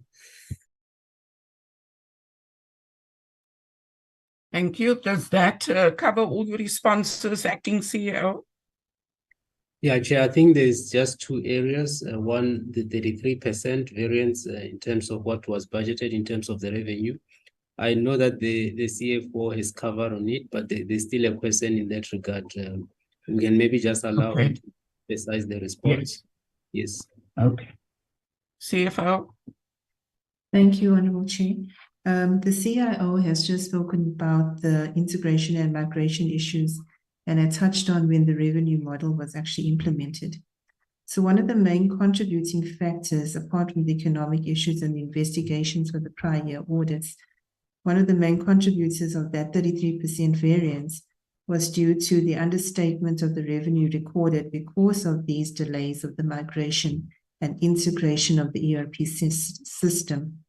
Since the migration and the integration issues have now improved, this means that the recording of the information will improve and the revenue recorded will therefore increase. So now we'll be able to record all the revenue that has been recognized within the entity. And therefore, there is likely to be an increase in the next quarters. Thanks, Chair. Thank you very much. What's the other area that must be covered? Acting CEO. Yeah, thanks, Honorable Chair. That is to deal with the vacant positions. I think we reported that at the end of the quarter, we had 42 vacant positions. In this regard, some of these positions have been filled in. Like, for instance, we have the CFO now that has been appointed. That was part of the 42. But these are the positions that came in as a result of high turnover within the organization. So it's more of a replacement of positions within the organization. Some are coming from way back. It's a legacy in that regard that were not filled in a very long time because we were failing to get the suitable candidates. Like, for instance, in the space of legal metrology, where we are still looking forward to have a general manager in that space. Yes, and in terms of these positions, we believe that they are critical, particularly to support with the administration on the work that we do for approvals. I think we have indicated also within the turnaround time for letters of authority that we really need to capacitate in terms of the administrators. And within the ICT space, where we also needed to capacitate, because with the movement that we have been able to achieve thus far, it was also as a result of new appointments that we have dealt with in the previous month or so. So those were the positions that we have identified as critical in terms of ensuring that we are able then to perform better as an organization. Thank you, Chair. I believe that we have now deliberated on the questions that we asked. Thank you very much.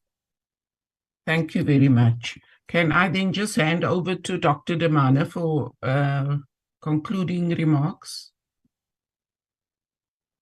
Thank you, Chair. I will take the opportunity to thank the members for all the questions that have been raised. In terms of the question on the resignation of Mr. Mamadisa, I will want to suggest to the members that they can ask that question to the minister, since Mr. Mamadisa reported to the minister. And also in terms of the question that was raised in terms of our appetite for AGOA, I will also suggest that that question be taken up with the minister, who can respond to it. Since we only respond to technical matters, we are not really capacitated for such questions. Thank you very much. I think all the questions point us to where we can make improvements. So we are glad to get the questions that the members have asked, and we are very glad to get an opportunity to come here and present what we do. I think we feel this has been a fruitful exercise for the day. Thank you very much, Chairperson and honorable members. Thank you very much. Thank you to the two entities that have reported here today. When we started the sixth administration, both of these entities were under administration. And as we go towards the end of our term, we note that there has been some improvements, but there are still challenges. So we will continue to have regular oversight over these two entities. Thank you very much. Can I, Committee Secretary, just look at the last agenda item, which is the formal consideration of the DTIC fourth quarter financial and non-financial performance report. We dealt with it yesterday. Can I just check whether there are any additions that were submitted to you, Committee Secretary? Chairperson, no further additional submissions were submitted, Chair. So we have the report as is for the committee's adoption, Chair. Thanks. Okay, so then I will not request the Secretary to go through all the conclusions. We went through it in detail yesterday. I will then just call for a mover and a seconder. Honorable Mbiani. Chairperson, thank you very much once again. As you clearly indicated that we dealt with this concluding remarks yesterday, so I propose that we adopt the concluding remarks as a true reflection. Thank you. Yes, and the whole report, Honorable Mbiani. Oh, and the entire report, yeah, it should be part of the report. Okay. Yes. Okay, thank you. Honorable Moatse. Chairperson, I second the move of the adoption of the report and the concluding remarks. Thank you very much. Thank you very much. So our report is duly adopted. Can I just ask the committee secretary to just take us through what we are expecting for when we meet again? Thank you. Chair, the committee is scheduled to meet next Tuesday. We'll get a briefing by the Minister on the Black Industrialist Programs and the targets, APP targets. And then the Wednesday, we will meet with the Limpopo Economic Development Department as a follow-up meeting to our oversight visit in the beginning of the year, Chair. Thank you. Thank you very much. That concludes our deliberations for today. Thank you for your attendance. Goodbye. Thank you, Chair, thank you very much. Recording stopped. Thank you. Bye. Bye. Long live the chair. Long live the chair.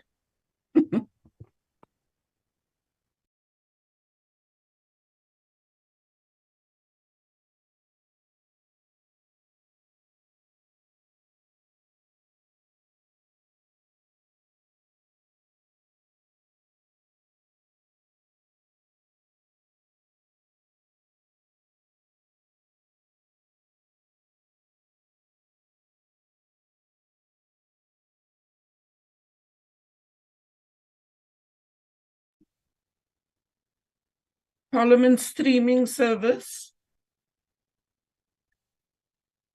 is still on the platform.